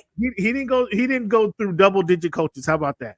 In his 20-year career, he didn't go through double-digit coaches. How many did he have? What, 8? He had 8, 7 or 8? So he didn't have 10, but he had 8. Is 8 coaches in your career good? I mean, it's not double digits. It's better. I don't know what that means. What does that mean? It's better than 10. It's better than 10. How about that? So what does that mean? What do you mean? What does that mean? It's better than 10. Like, but what does that mean, though? He had 8 coaches in the same organization over 20 years. Why do you need 8 coaches? Why do you need 8 different coaches if you have one of the best players in the world? The organization obviously chose the wrong coach. No. Kobe Bryant's bigger than the organization. No, well, come on. Rudy had got a heart attack, or you know, it doesn't. That's okay. I'm glad he's okay, but that doesn't take his name off the list. No, but it's still 8 coaches. He couldn't finish the job. Then they brought in Mike Brown. They recognized that wasn't the right coach, and they go back. No. Why wasn't Mike Brown the right coach? He did well in Cleveland, didn't he? Mike Brown. He had 260 win seasons in Cleveland, didn't he? When LeBron was at the peak of his powers in the West. Wait. No. In the Conference. See, you see what you're doing? You see what you're doing? When it suits you, it's the organization and the franchise, and they felt that this is. But when it comes to LeBron, it's LeBron. It's LeBron that's it. So either you blame him for everything, or you put the blame where it's supposed to go all the time, not when it suits you. Oh my goodness, guys. Clint, we got to move on. Talk to us about Bronny. What's your expectations for Bronny? What's your expectations for Bronny? Is he going to be a rotational player in 3 years? Oh yeah. He'll stick in the NBA. You know why? You know why he's going to stick in the NBA? And there's two main reasons why he's going to stick in the NBA. He signed a 4-year deal, like 2 other players did in the 55th picks in the NBA draft. I'm glad you did your homework on that, because I was definitely going to blast you if you didn't. We had a player last year that got a 3-year guarantee, and nobody said anything about it. And he's on the summer league team right now. He actually had a good game yesterday. But yeah, it's not unprecedented to actually give guarantee contracts to second-round players. It's happened several times in the past. It actually happened last year with the Lakers, the same team that you got, the same team that people are having a conniption fit over right now. Now let's be honest, let's be honest about it. Bronny got drafted. I'm happy the man got picked. Bronny got drafted because more to say. It is just giving. It's more than just LeBron being the coach or the player coach, whatever you guys want to call it. It is because the Lakers take care of their superstar, and the Lakers are Showtime. So guess what's going to happen? Sometime next year, you're going to see a father and son play on an NBA court for the first time ever. Next year. That's going to happen. Next season, it's going to happen. Next season, that's going to happen. Yeah, yes, no, I'm saying that's going to happen sooner than you guys think it is. That's going to happen before Thanksgiving. Sooner than you guys think it is. You know why? It's going to happen because it's money. It's going to bring millions and millions of dollars See, this is what I did into the organization. It is. I have to And disagree with that. let's be real. I have to disagree You with that. don't I have disagree to with like that. it, Cam, but No, it's money. I'm saying, the let me Lakers made explain. $516 million in revenue 2 seasons ago. Listen. I have to disagree with that, Clint, because we're not talking about the Cleveland Cavaliers. We're not talking about the Washington Wizards. We're talking about the Los Angeles Lakers. It doesn't matter. No, listen to what I'm saying. We're talking about every seat is full. They're sold out for the next umpteen years. They're already making money. They can't make any more money from their ticket sales. They can But only they can from what, jersey Cam? sales. What else can they make money They're from? making paraphernalia sales. They obviously people can buy more jerseys. They can Hold buy on. more hats. You're missing one big thing. But You're missing the one big building component. is already full. Okay? No, it's not. No, it's not. You're missing one big thing. You're missing one huge thing. What are you missing right now? Think about it. One huge revenue. Huge revenue source. Jersey sales? Nope. I'm Clint. I'm telling you personally because I lived in the city that is the. I know you lived in the city. You told me the stories. I totally get it, but you're missing one component in the city, Clint. It was then, and it will continue to be the hottest ticket in the city. So to say that they're going to make it is Showtime because they can make movies, yeah, obviously. Rob Pelinka said that. Rob Pelinka established that on what media day when they announced the drafting of them. This is a story. It's supposed to happen in Hollywood. Blah blah blah. But they've already sold the seats. So you correct me where I'm wrong. The parking is already full. Is ridiculous. I'm trying to get you to answer it. There's one huge part you're missing. I don't know what I'm missing. I'm asking you to tell me. All right.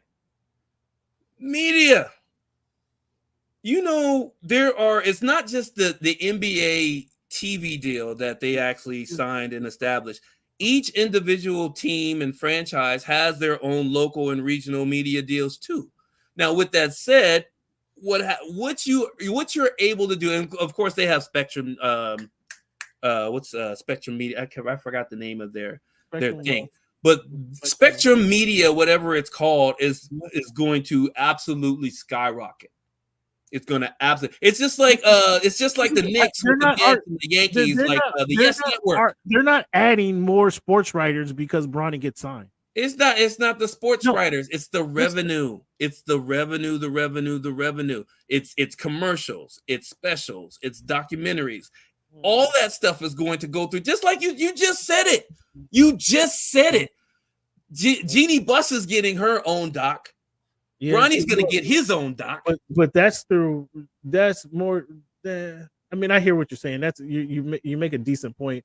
But it's decent. Thank you. I'm glad it's decent. What I'm saying is, Clint, Rory Hachimura alone, when he joined the Lakers, he brought 30. Now you talking about he brought 15 to 20 Japanese beat writers to the team alone. Just because he brought 15 to $20 million social media fans to the Lakers. So that's where there's growth. I will give you that. Bronny signing may add a couple more. They're doing more stories, may add a few more documentaries. But to Spectrum, who has a contract with them, they're not doing it. It's not like ABC is now doing another signing with the Lakers to do more media.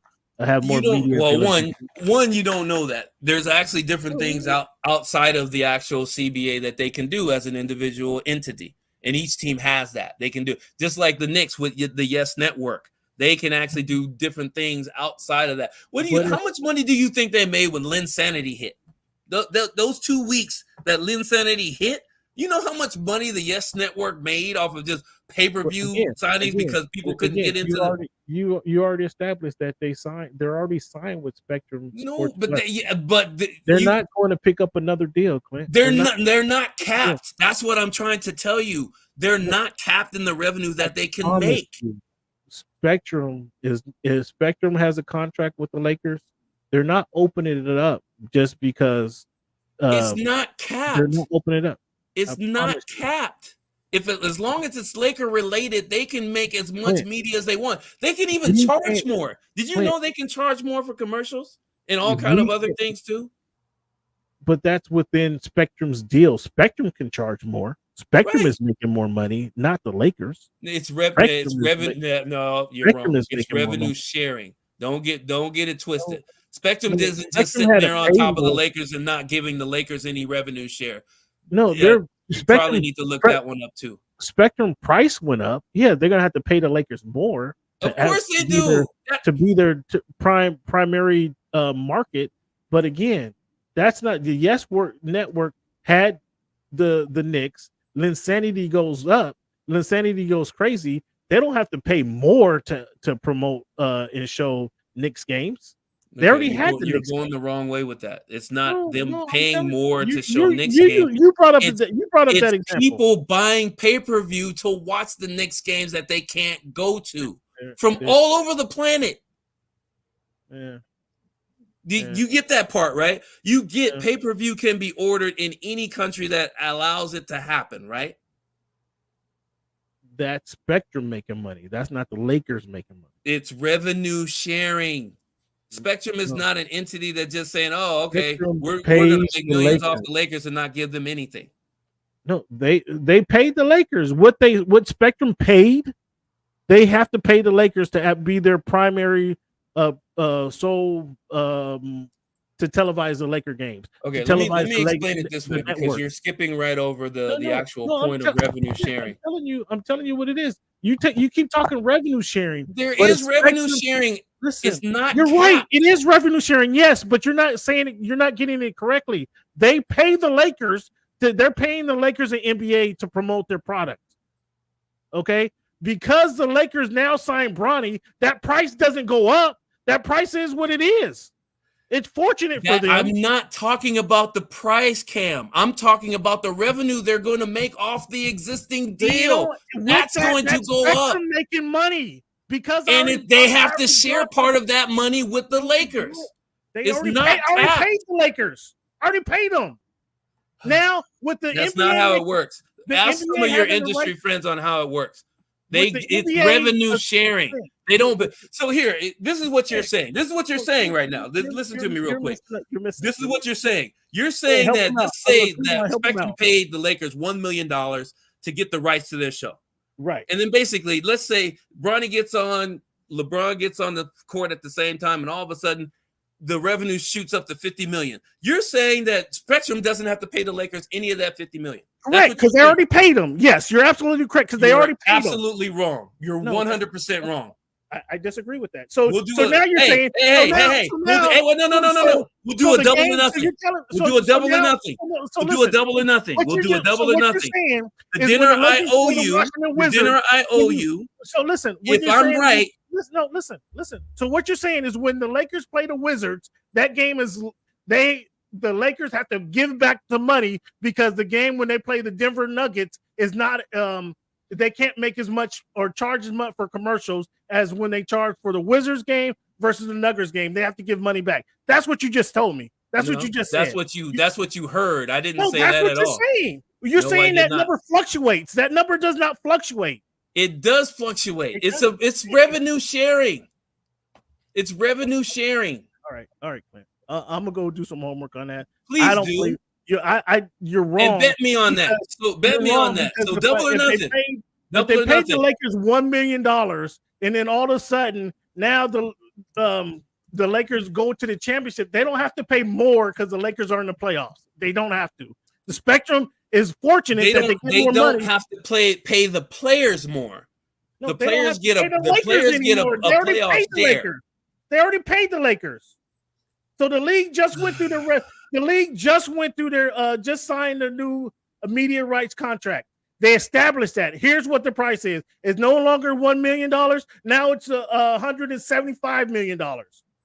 Now, because now the Lakers the Washington Wizards go on a playoff run, the team, whoever that is, Spectrum out there, Spectrum East, because now they have the rights to the Washington Wizards game. The Wizards make the NBA Finals run. They do not have to pay the Wizards more money because they have more games and they made more money for them going making the playoffs. That's totally inaccurate. That number does not fluctuate like that. I promise. All right. So why? So here's a question for you. Since you're well versed in this, and you gotta bet me on this so we can even out this debt that I owe you. If that is true, why do players in the playoffs get playoff shares? Why do they get playoff shares? They don't get a salary. They don't get the same salary because they get paid after the 82nd game. They stop getting paid their regular salary. They get playoff shares for each level of the playoffs that they get to. Where does that money come from? The league is making more money for those playoff games. Clearly, but haven't. Where are they making the most money from the playoffs? That's the revenue sharing piece that you keep want to throw up. Every player that because that's what it is. That's exactly what it is. Because what you're saying is, if they're already capped, that means they shouldn't be getting paid anything in the playoffs. No, there's a playoff. They have playoff earnings. No. But not only for the people that make the playoffs. What if the Lakers don't make the playoffs? The price that the teams are getting is the regular season fee, and they have a playoff fee. So you make the playoffs, we can now that number fluctuates. The NBA is able to charge more for that number for those playoff games, but that number isn't going from 300,000. It's 300 million now. In the playoffs, it's not going to 351 now because LeBron and his son are going to be in the playoffs. They're not able to charge because the number at the beginning of the season that they agreed to is 300,000. It's not going to 351 now because this is going to be the first father-son combination to play in the NBA playoffs. That number is already established. I'm gonna ask you one quick question because I just found 2 articles on this already. I'm gonna ask you 2 questions on this real quick. So let's say, I'm being hypothetical here. Well, actually, I'm being some truthful, some hypothetical. The Lakers made a run to the conference finals and got swept by Denver. Along the way, not only did players get a playoff share for each round that they went to, they went from earning 300 and some odd million the year before to grossing 516 million. The players of the that players year. of the league. Where did that money come from? The players of the league. The Lakers. But the Lakers by themselves. The year before they made 350 million. They got that playoff. They got that playoff money. They got that playoff earnings. Where'd the money come from? If they already got paid for the media, where'd that money come from? You didn't listen to what I said. There is a playoff share money. If you make the playoffs, you obviously get more money. The NBA gets more money for televising their playoff game versus their regular season game. But that number is already established. That doesn't make sense. You know why it doesn't make sense? It's because the people that don't make the playoffs, they don't get any money. Yeah. So does that mean that they're getting gypped out of money that they're supposed to get? If you don't make the playoffs, you're not participating in this playoff extra revenue that they get. The players get money because they make the playoffs. So yes, the NBA, they have a regular season contract with their networks. They have a playoff season contract with their network. That's why you see what TNT has the last couple of years. They bid more for the Western Conference playoffs versus the ESPN who had the Eastern Conference playoffs. Okay, so we know ABC does the finals. They paid more to televise the NBA finals than they do to play last season to televise the Sunday game with the Lakers versus the Clippers. They paid more for that finals game than that regular season game. So yes, there's a difference in value in what the organizations can make. Yes, there's a difference. But you said they were already paid though. So if they're already paid, why are they making more money? You're misunderstanding. You're not hearing me completely. There's a regular season contract that they have that is already paid at the regular season. When they get to the playoffs, now there's a playoff budget and even a finals budget. So yes, those teams, Boston, who went to made it all the way to the finals, Boston and Dallas, they made more money than the rest of the teams in the league. Yes, because they played in in all 3 rounds of the playoffs and made the finals. Yes, they did. But that does not make sense if it's capped. If they're already paid, it doesn't make sense. Clint, there's a regular season budget, Clint, that is capped. That money is already made because of LeBron and Bronny will play be the first duel to play in the regular season. They're not getting more money because of that. They're not getting more money from their television rights because of that. That's already established. You mean the national television rights, right? That number, the television rights for the Lakers and Spectrum West. Who if it's Spectrum, if it's not Spectrum, I know it's Spectrum. I believe it's West. I can't remember the name. I think it's Sports. They've already paid them to televise their games, to have their Lakers Sunday. They have a couple shows. The Lakers special on Sunday. Before the Bigs, I think is another show that the Spectrum has that they talk about all the teams. The Dodgers are, I think I misspoke. I don't know that the Dodgers are included with that. But before the Bigs, they definitely have a program that now they can do the show with Bronny and LeBron. They can air this special on Tuesdays and Thursdays when they want to, or they can repeat it, or they can do the Kobe before the Big was Kobe with Michael Thompson when he signed with the Lakers, because that's part of their television program. They can continue to air those shows. Now, when the playoffs come, he's looking it up. Go ahead and look it up. When the playoffs come, now there's a playoff budget that they're working from. That's separate from the regular season budget.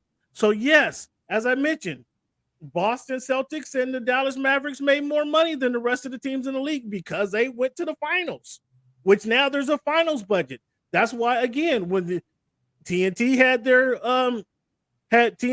the Western Conference, they've had it back and forth. When LeBron was in the East, they had the Eastern Conference package where they televised all the Eastern Conference finals. Exactly. So when the Yes Network had Jeremy Lin, when the Yes Network had Jeremy Lin for Linsanity for 2 weeks, do you know that they made $14 million or $50 million in 2 weeks? They probably did. But how? If they're already paid, how did they get an extra $50 million? Did not make more money. The Yes Network made more money. The Knicks did not make more money. The Knicks are a part of it. They're a part of that revenue share. They're a part of the revenue share. Okay. All right, bro. Keep reading up, bro. We got to go, man. We're going way long on the show, man. I appreciate you for tuning in. Let's give Clint a round of applause. Let the people know one more time where they can find you, Clint.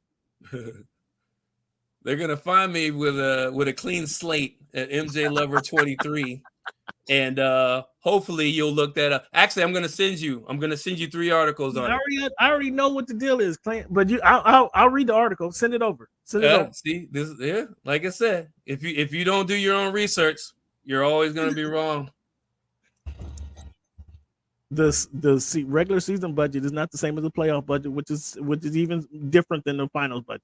Brother Clee, it's good to see you, sir. Good to see you, bro. Good to talk to you, as always. Please keep your sanity with our brother Cam over here. He's really headstrong. Thanks for tuning in, big dog. All right,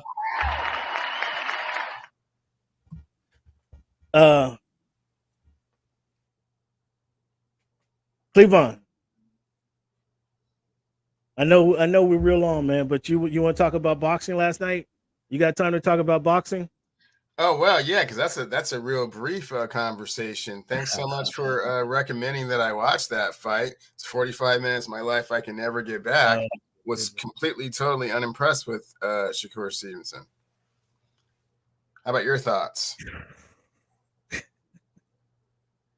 It wasn't just me.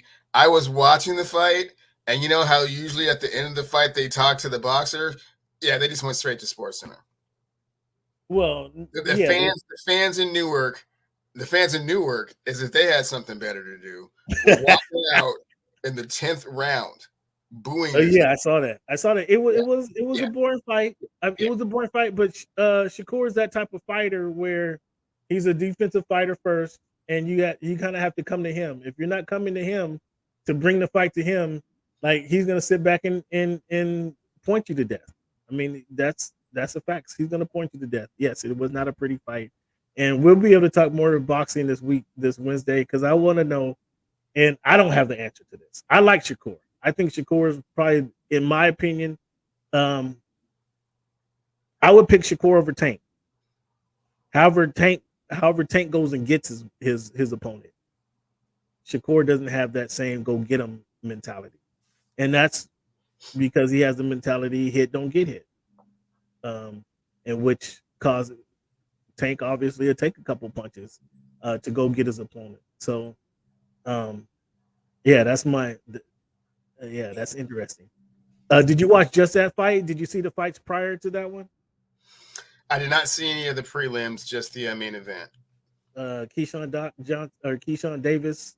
Now he was going to Miguel, but my question about that is he was hitting Miguel with some good shots. Miguel Mandinau, he was hitting Miguel with some clean punches. His head snapping back. You can see his jaw going, like in Rocky movies where the jaw is in slow motion, going in two different angles. But Miguel came out of that fight. I don't know if he had a mask on or what. He came out of that fight looking like he was untouched. And so where Keyshawn Davis was connecting, the question is, does Keyshawn Davis have punching power? Because he wasn't able to knock him out.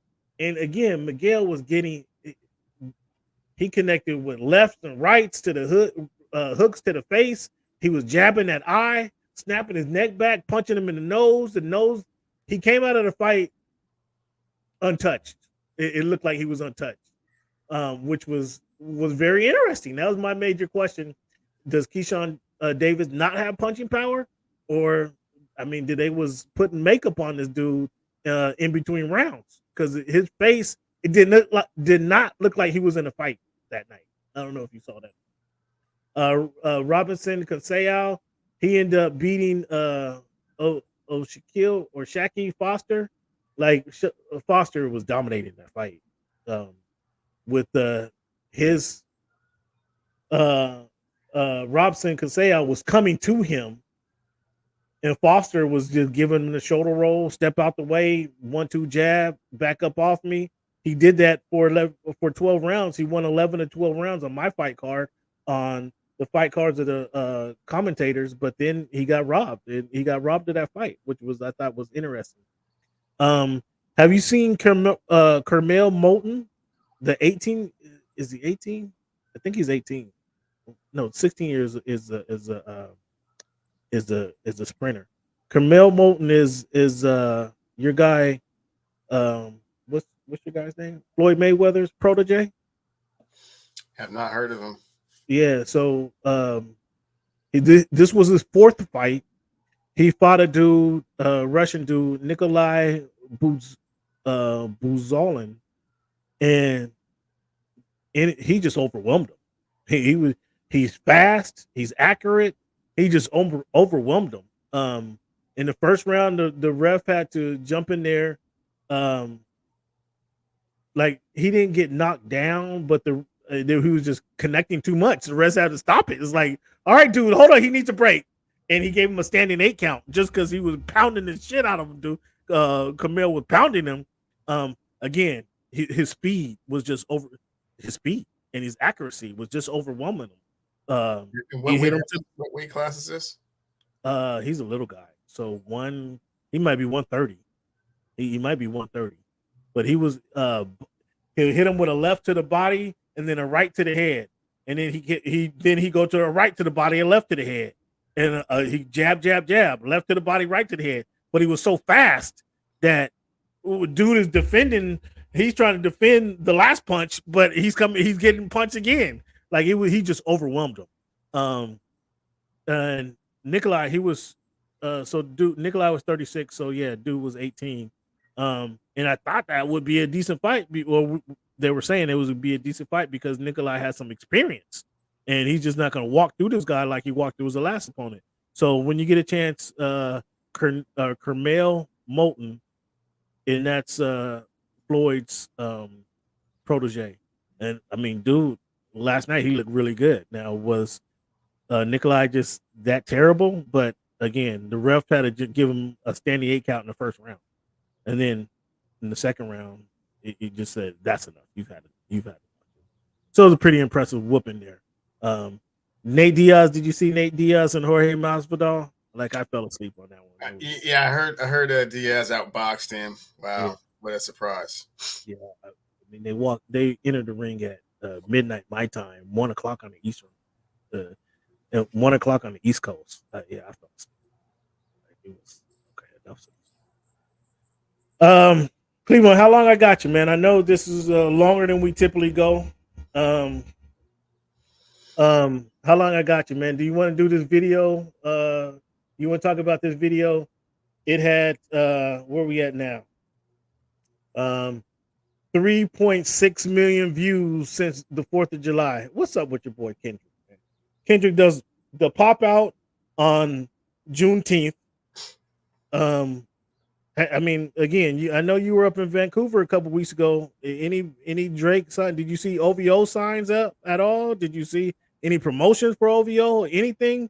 You know, that was actually before the drubbing had actually really, gotten to extreme levels. So there wasn't too much pushback at it from that point. Okay. All right. I'll let you know the next time I'm up there, which is probably the next couple of weeks. So.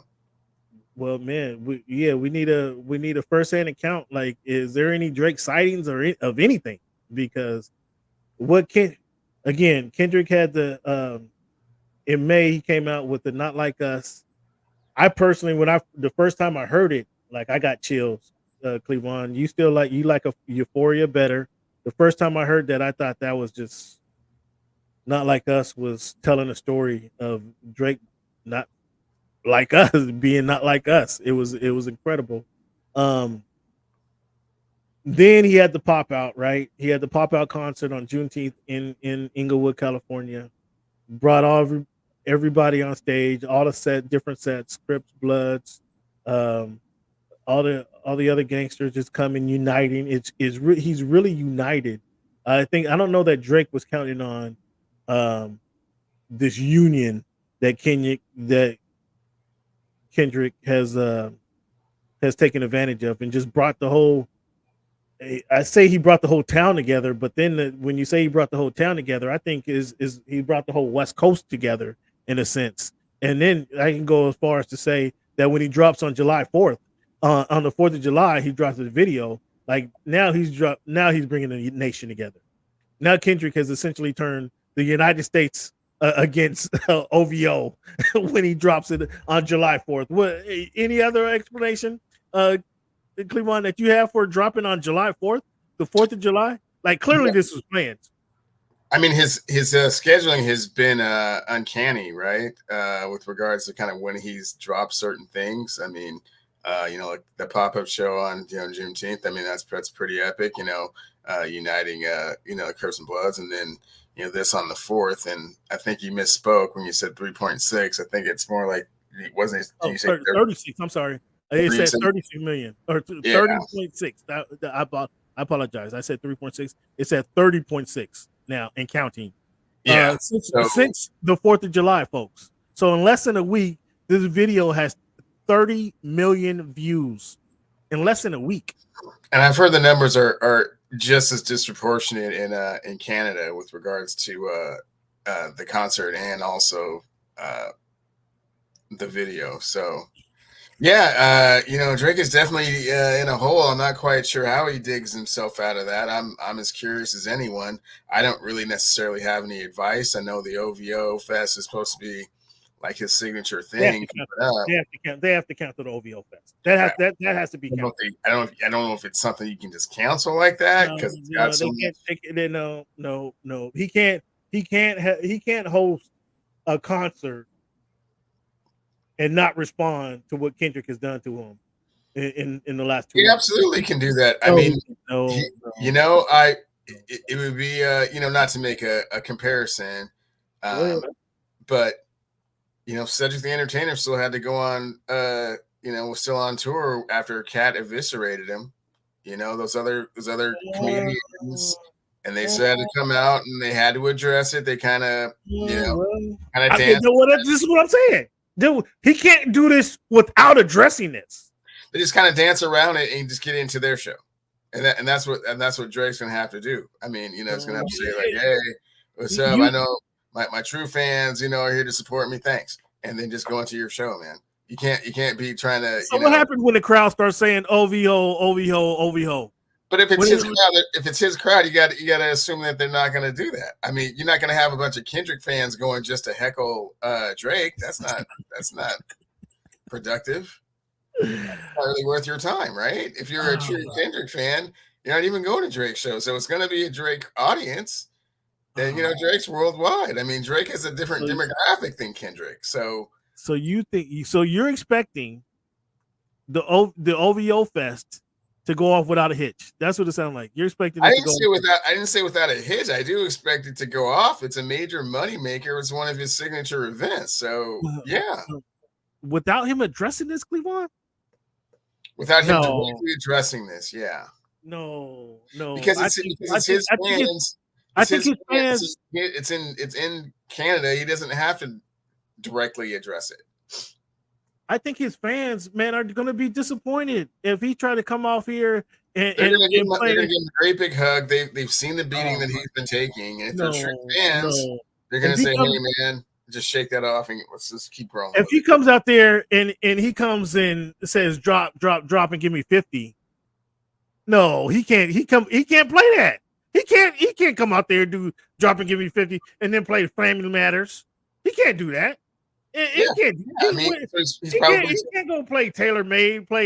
He can't do that. Come on. Yeah, he'll probably take those out of his rotation unless he wants more punishment, and I'm pretty sure he doesn't. So yeah, that would be wise. That's a great suggestion. Take those out of your rotation, off your playlist there. So it's only the dance music, Kiki. If you like me, the Kiki song. I don't even know the damn song. I mean, you can go forever. I mean, Drake's got a pretty extensive catalog there. It's not like Okay. Is he gonna invite friends on the show? Who's gonna come on the show and rap with him? That's hard to say right now. I mean, probably there's a certain amount of people that he can't go get Future. He can't go get 2 Chainz to come up there and participate in the show. Maybe he can. Ooh, maybe he can. He is Future booming. I mean, he's gonna have to come out the pockets on this one. I don't see him able to rebound from this without addressing it. Just come out with a hit. I mean, just come out with it. You got beats. We know you got ghostwriters. Get with your ghostwriters and come out say you said you wanted Kendrick to do something. You said you was asking for this. You know what they say? Be careful what you ask for. You said you wanted this. Now it's time to show and prove, right? It's time to show up. Yeah. I don't think he's going to address it directly. It's my. Come on, this video, man. Watching this video, man, I feel like I haven't been. So when this takes me back to when NWA had the EP before the full tape. It was tape back in the day before the tape came out. When they had Boys in the Hood, right? Boys in the Hood. They had the Fat Girl on My Jock. What was else on that EP? I think Dope Man was on that. Dope Man, yeah. Dope Man was okay. This takes me back to those days when you're like reading the CD labels to read the lyrics. Like I haven't paid this much attention to a song or video since then. Maybe Eminem's first album. Like I was checking for that, but not okay. The album came out and then the video dropped, but it wasn't okay. You hear the album over and over. You hear I listened to Hi, My Name Is. I did play that CD. I wore that CD out. But I wasn't waiting for the video, and the video didn't come out on a holiday. And I don't think that video today that video probably don't have 30 million views. Dog, this video is so disrespectful to Drake. It's so disrespectful. May I count the ways? I can't, fans. I really want to show you guys the video. I know many of you have already seen the video. But let me see if I can pull it up and at least I can show you a couple captions of what I'm talking about. In so many ways. What's your thoughts on? I was ready to say, Cleavon. I was ready to say. I text you this. I was ready to say this was the biggest diss track since. I was ready to say it was the biggest diss track I've heard. I was ready to say that, but then I had to go listen again. I didn't want to just overstep my boundaries. I had to go listen again to No Vaseline, which, fans, if you guys haven't heard No Vaseline, which I'm not sure who hasn't heard No Vaseline, but if you haven't heard No Vaseline, my goodness, this, as much as I like this this song, it really doesn't touch No Vaseline. But come on, would you? You'd have to agree with that, right? 100%. 100%. Just as being so disrespectful. I mean, this video is disrespectful, fans. So a couple of things I want to put out.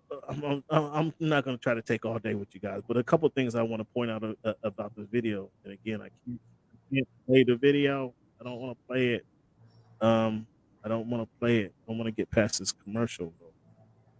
So let me do this here. Remove and not play. I just want to show a few things in this video that makes it really, really, truly disrespectful. For those of you who haven't seen it, and maybe if you have, you guys will see where I'm coming from when I say just pure disrespect. So for those that don't know, this is the City Hall right here. You can see my cursor, Cleavon. I can see your cursor. That is Compton City Hall. For those that don't know, and this was the video was shot in and around this Compton City Hall, which is crazy. So you're gonna see shots of people under this little sculpture, statue, whatever it is. I'm not sure what that represents, but the video shot in and around when they're outside in and around this location. Rosecrans runs just like this.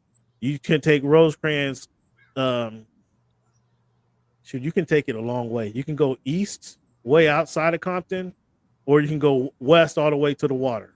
So it's you can run it for over an hour long, but Compton is right in the middle of that. This video was so disrespectful, fans. So if you heard it, obviously he opens up with a new beat, but fans, he starts off, first of all, let me see. I'm not trying to show the video. So you can still see me, Cleavon? Still got you. So they're wearing they got the blue and red. If you can see right there, the girl has the dancers have blue and red bandanas as their belts because they're uniting. He's united the West Coast in this. He's uniting the West Coast in this, which is just, I mean, something for the culture, which is bananas. He says he's passing the Bible. His exact lyric is, "I'm gonna beat your ass. I'm gonna beat your ass and hide the Bible if God's watching." So he's about to hide the Bible. If you guys didn't notice, for those who didn't notice, he's about to hide that Bible. Then when he says you got to pop out and show ninjas. So he's about to hide the Bible. And if you guys see the little Drake clone there, I pass it up. It's hard to do. I can't do it without. It's hard to do it without. It's hard to do it without. In this portion here, you see the Drake coming up behind him, the little Drake clone that gets blown away. Right there's a little image of Drake that Drake used in one of his videos. he gets blown away, right? Then he does. Drake said, "Drop him, give him 50." He didn't give him 50. He gave him 17. How come, Cleavon? That is 17 less than 18, which is statutory. So he goes on. He OVO. What? I'm gonna do my stuff. And then Cleavon. I mean, this is probably one of the coldest portions. I don't know who caught this, who didn't catch this, but he does a hopscotch, right? And then, with the count, trying to strike a chord, but it's probably A minor, like the chord with the music. But you go A minor, but A minor is a double entendre because A minor, he's talking about being pedophile, right? And who plays on the hopscotch? Minors, right? This is so diabolical. Okay, they are all outside. Then he goes to Tam's. Okay, you can't say Tam's is a burger joint because you see they got steak sandwiches, breakfast burritos, Philly steak sandwiches, steak quesadillas. So you see what I'm saying? You can't say it's a burger joint because they sell everything there, right? But it's a local spot in Southern California. They have them all over Southern California. So it's Tam's. This is 21. There's a Tam's 17. There's a Tam's 12. There's a Tam's 3. They're all over Southern California. But this is in what you call it. So he's rapping inside Tam's, getting some lunch. Again, here we're outside the Capitol. Outside the Capitol, got everybody outside, right? Outside the Capitol doing their thing. Hits the block in the fresh Ferrari, right? Again, back outside. The one thing I couldn't get, honestly, fans, is I know they call it the Hub City, Compton. I don't understand it's pretty dope. They have the all white shipping containers. I know that's freight forwarding is huge in Compton because there's a lot of freight yards. That could be it. I'm not positive in that. But then they got DeMar DeRozan. I'm glad D Rose came home. Y'all didn't deserve him neither. I guess he can be saying that to the Kings, right? No, he's saying that to Toronto. So disrespectful. So disrespectful in this. Again, back outside, we outside. Like a fresh pack of za. The dancing videos was dope, or the girl dancing on them walking a tightrope was dope. I thought he was saying he's walking a tightrope, but that's dope. Showed him outside with Top Dog and the crew. And then, he goes talking about the Atlanta. Let me put you up in game. Let me school you. And then he went to go just give you the rundown of Atlanta. Why he goes to Atlanta. And first he went to the Cellars. He took it back to the Cellars. And then brought it to, he said, it's 2024 and you got the same agenda, which is bananas, dude. That is absolutely bananas. But again, you had to think about this stuff, and why this isn't better than No Vaseline is because there was no second guessing with when Ice Cube was saying what he was saying about NWA, how he went individually down the line and what he was saying about each one of them, and there was no second guessing. There was no misunderstanding what he was saying and how he was saying it and what he meant by what he was saying. Here you have to give it some thought, right? I was like, okay, here this one you have to get. You agree with me, Cleveland? Absolutely, 100%. And I mean, yeah, I'm not even going to get into the comparisons of those two. It's not worth it. This one is, again, a lot more intricate and a lot more thought put into it. But that one was a lot more. It's hard to say more personal, but I mean, it was personal. It was direct. It was very direct. A response that was warranted and had been sat on for a minute. So yeah, a lot more.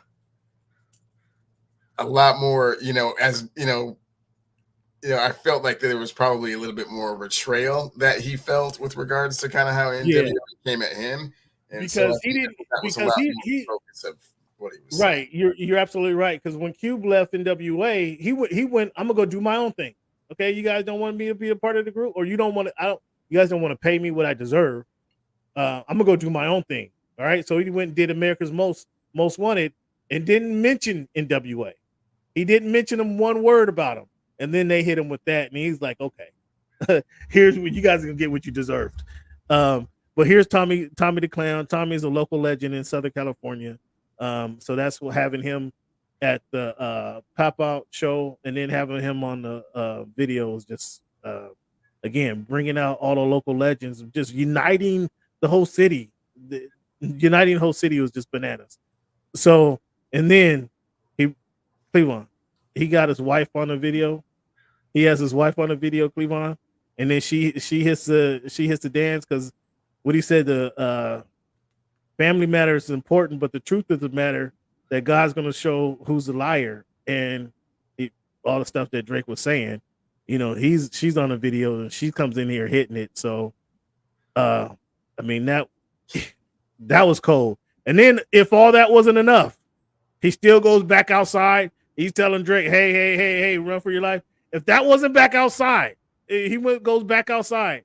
All right. Again, still in front of you see the what you call it in the background, the Compton City Hall, which most of these niggas in the video don't want to go to City Hall. I assure you that. But for this video, they're gonna be out there.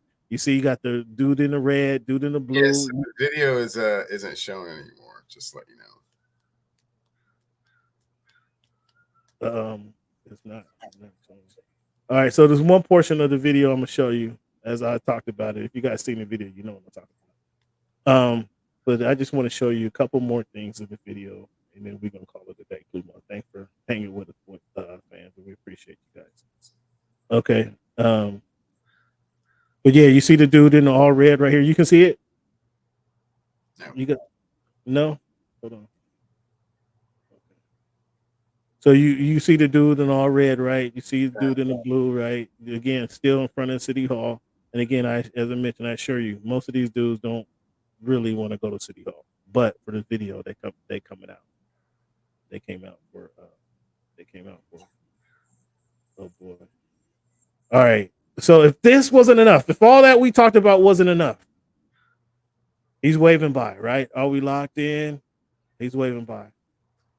Again, this is under that statue at City Hall, right? So they're still at City Hall. Why is he staring down the aisle? Staring down the aisle, dog.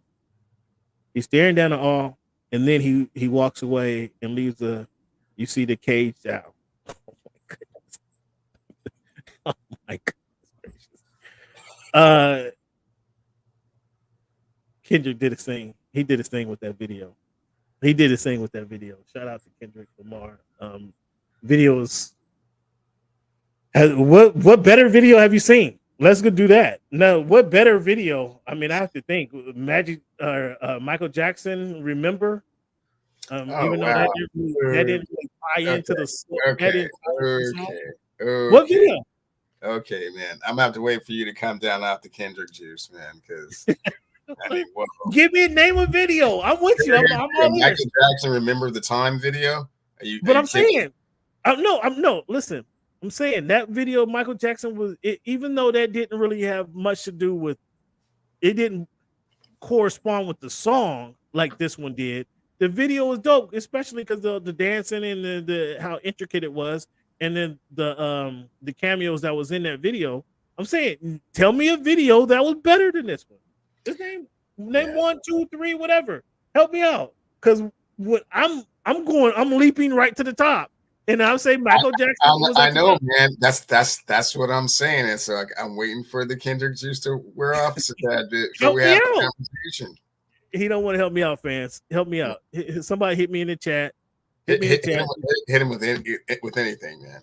I mean, my goodness. You can't give me one. You're not giving me one. I can't, because you've already put a video that's not anywhere near the top at the top. So, I mean, it's great conceptually. I understand what Kendrick is doing. I understand in the frame of reference as to the beef and the battle and all that. So this is not the greatest video of all time. I didn't call it the greatest video. I didn't call it the greatest video. I said, tell me a better video is what I said. Tell me a better video, and you're struggling to think of one. So that's because I don't even know where to begin with you because you're so far off base that I'm waiting for you to come down off the Kendrick juice, man. Just tell me one. Help me out. I need some assistance. Throw me a lifeline. Nothing but a G thing video is better. Is better than that video.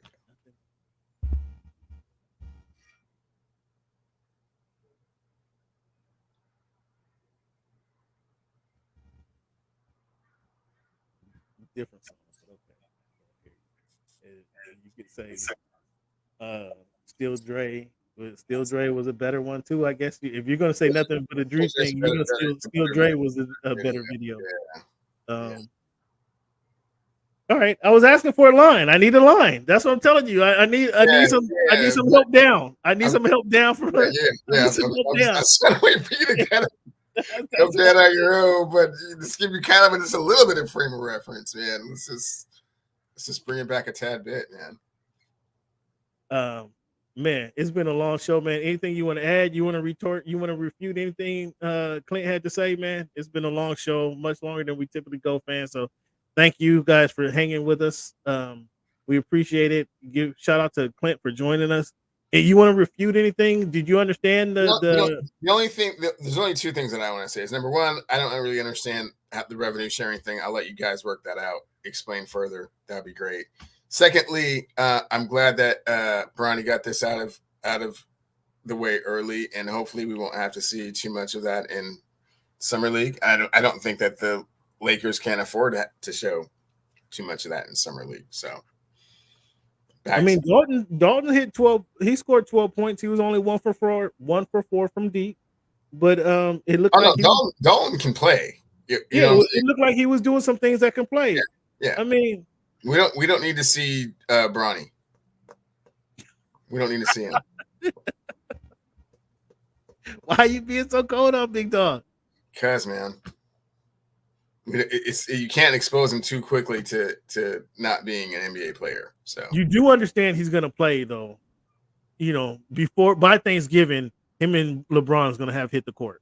Sure, you have to get that out of the way for sure. Yeah. But I'm saying you don't want to expose the fact that he can't really play in the Summer League. Natural Born Killers. Better video. Okay. All right. Again, I was calling for help, fans. I was calling for help. I'm putting out a plea for help, and Cleveland was just gonna let me hang it and strangle myself. I was just waiting for you to kind of detox on your own, man. I didn't know how to help you, man. You start out with greatest video of all time in front of Compton City Hall. It's like, well, I've seen much more visual, aesthetically pleasing videos than that one, but it's came out on the 4th. It's only the 7th. I was trying to, I'll let you, get your bearings a little bit better. Okay. All right. Maybe by next week, Cleveland can think of a video that's actually better than. Well, he thought of 2. I helped him with one of them. Maybe by next week he'll have a couple more that he'll give me. Because he was just gonna let me strangle myself, man. You guys see how my co-host will do for me? What he'll do to me? It was too early for the intervention, man. So I just was kind of letting you try and sleep it off. That's a goal. Yeah. That's a goal. What else can I do, man? Try to let you sleep it off. Oh my goodness. Yeah, the revenue share, bro. Yeah, I think he's off base with that one. I'm gonna have to go do some research on that one because I do know there's a regular season package, and you know this because you watch the playoffs. You know that the playoffs this last season, the TNT had the Eastern Conference. Okay, they paid more for that for the Western Conference. Excuse me, they paid more to televise the Western Conference Finals, right? Than ABC played or ESPN paid to have the Eastern Conference Finals. That's a separate package. Then you have the NBA Finals package. Again, that's going to be more. That's the NBA Finals versus the playoffs or the regular season. So yes, that's certainly going to be more money that they're paying for that, and that goes to those teams that make make those round of playoffs. So let you guys work that out schematically how that works. So yeah, man, it was good to Clint on. Cleveland, thanks for hanging with us, big guy. Let the people know where they can find you, so they can send you some. They can send you some recommendations to give to me. Oh, for sure. At Clevie Wonder on recommendations on Twitter and TikTok, and Cleveland Steel on Instagram. Yeah, let us know, man. What you hear from Rob? Is Rob the one saying that? Did you give Rob your feedback about Bronny? And to kind of hide Bronny? They already know. They already know. They know how to pick their spots. But they know that the NBA is trying to put Bronny in prime time during the summer league, which is next week. Right. So maybe a Friday game, just the one though. I mean, it can't be a whole bunch of those. Not Friday and Sunday. I mean, there's 2 weeks. No, you was at summer league a couple. I mean, the games go on and on and on. I understand that. It has to be very delicately timed, right? It's got to be limited exposure, but enough exposure that your partners don't get upset. Cleveland, let the people know. I mean, if you guys listen to the show, you've heard Cleveland's thoughts on what NBA Summer League is, but just for grins and giggles, let the people know what your thoughts on NBA Summer League is again. The NBA Summer League is a glorified scrimmage. So why isn't this a good time to get your first and second round picks on the court so they can develop some unity, some camaraderie? Why isn't this the best time to do that, Cleveland? Because it will expose the world to the fact that Bronny James is not an NBA caliber player, and you don't want to do that too soon. I think we need to get the guy out there. I think he needs to get some run. The more run he can get with his teammates, the more run he can get with the players, all the better. Peyton Manning didn't take downs off. You know, Peyton Manning, when he downs it, he wanted to get all the day. He wanted to get every down in. But he's a Hall of Fame quarterback. No, but he wanted every down in so we can get the field, get on the line with Reggie Wayne. He wasn't the 55 pick in the draft. No, but he Bronny James. You keep failing to understand this. Bronny James is not really a player on the team. He's on the team. What do you mean? He's not a player. He's more than a mascot. You can't do that. I'm not allowing. He's more than a mascot because you have to suit up, and theoretically, at some point, it's possible that you could actually enter the game. But that's not what the Lakers need or want. So I'm not allowing you, and I'm sticking up for you, Bronny. I got you, Bronny. I'm not allowing Cleveland to denigrate what his production to the Lakers this season. I'm not gonna allow that. In fact, I might sign a petition. His contribution to winning for the Lakers is making LeBron James happy. That's by being on the team, by having a uniform with your name on the back. Oh, so his work is already done. His work is already done. So why are you gonna go out there and and do the Milli Vanilli thing? Have him you don't want him to sing live. He just called the dude Milli Vanilli fans. Did you guys hear this? I don't know. I don't remember him, but he might get some playing time. He opened some eyes, didn't he, SB? He opened some eyes. Oh, he had 32 and 11. He had 32 and 11. He just didn't have 32. He had 32 and 11, SB. Who was it? Some forward for the Sacramento Kings. Okay. He had 32 and 11. He should have a name, right? I mean, he got a name. Let me find it real quick. Talking me to death about these summer league stats. I mean, what's his name? I don't know. I don't remember much about him, to be honest with you. But he balled out. He was balling yesterday. Let me go ahead and find this Cal Classic. So keep telling us more. Go ahead and filibuster for me while I find out who this was. No, basically, Bronny James is serving a purpose by making the king happy, fulfilling the prophecy, and the feel good, that sounds good though. all that good stuff, and that's great. But with regards to actually seeing what he can do on the court, it's better to not let the fans know right away that he's not on the level. So they're going to have to stretch this out, draw this out as long as they can. So playing a bunch of summer league games and getting your pocket picked, your shot blocked, and getting dunked on is not the way to expose that. But he had a couple good moves. I sent you the, he went behind the back, crossed dude up. Okay, cool. Went behind the back, pulled up on him. That's what I'm saying. Just give me a few small glimpses there before you get exposed. It's the fear of exposure that the Lakers have to worry about. So, I mean, the fear. So that's what you're scared of. You scared.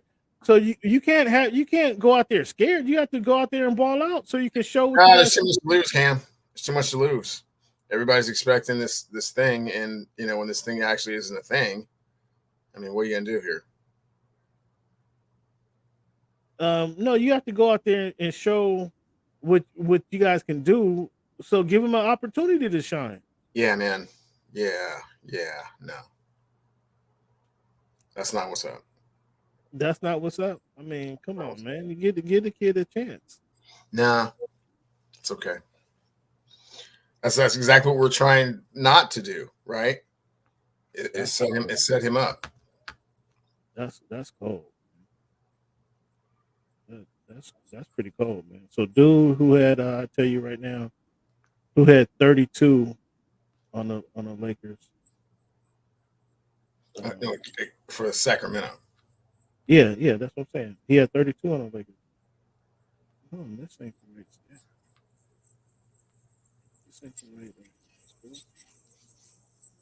See, they hid those. They're hiding those stats, man. They're trying to act like it didn't happen.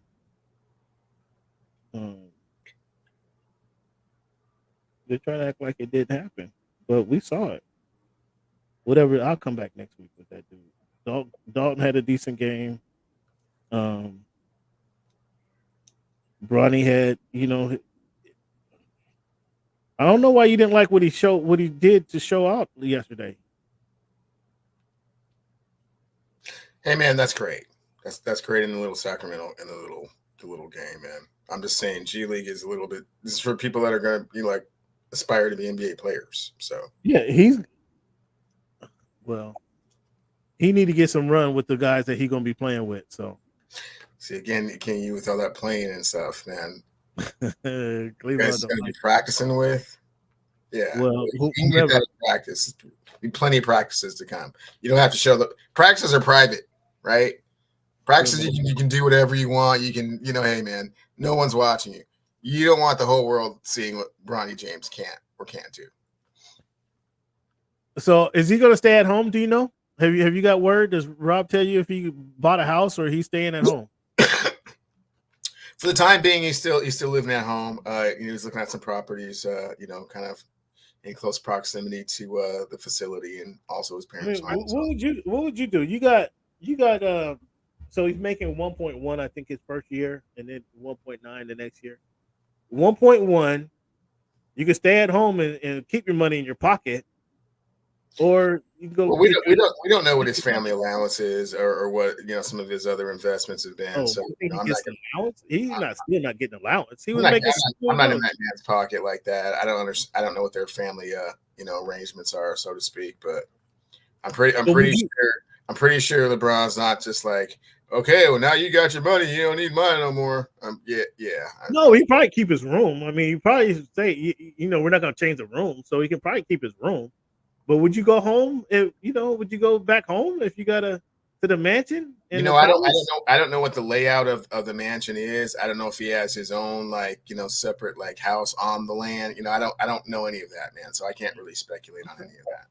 Okay, I'm just wondering how much insight Rob has given you. Yeah, no, only that they gave him the guaranteed money, and it's what are you gonna do? It's part of it. Again, fan, thank you guys for tuning in to the Voice of the Fans podcast. This is Sunday brunch. Man, it's been a long show, but we have a lot of content. So thank you guys for tuning in. Hit the share button, hit the like button. if you like the content that you're seeing, also, if you find it within your heart, go on the Voice of the Fans, voiceofthefans.org, voiceofthefans.org, scan all the way to the bottom. There is a Cash App. Send something in the Cash App if you have a heart, if you like what you're seeing, if we want to continue providing you this content. But hit that share button, hit that like button. Let us know how you're enjoying the show. Cleavon, thank you for your time. Give Cleavon a round of applause. And as always, man, thank you guys. As always, man, thank you guys for making our voice your choice. Enjoy the rest of your Sunday.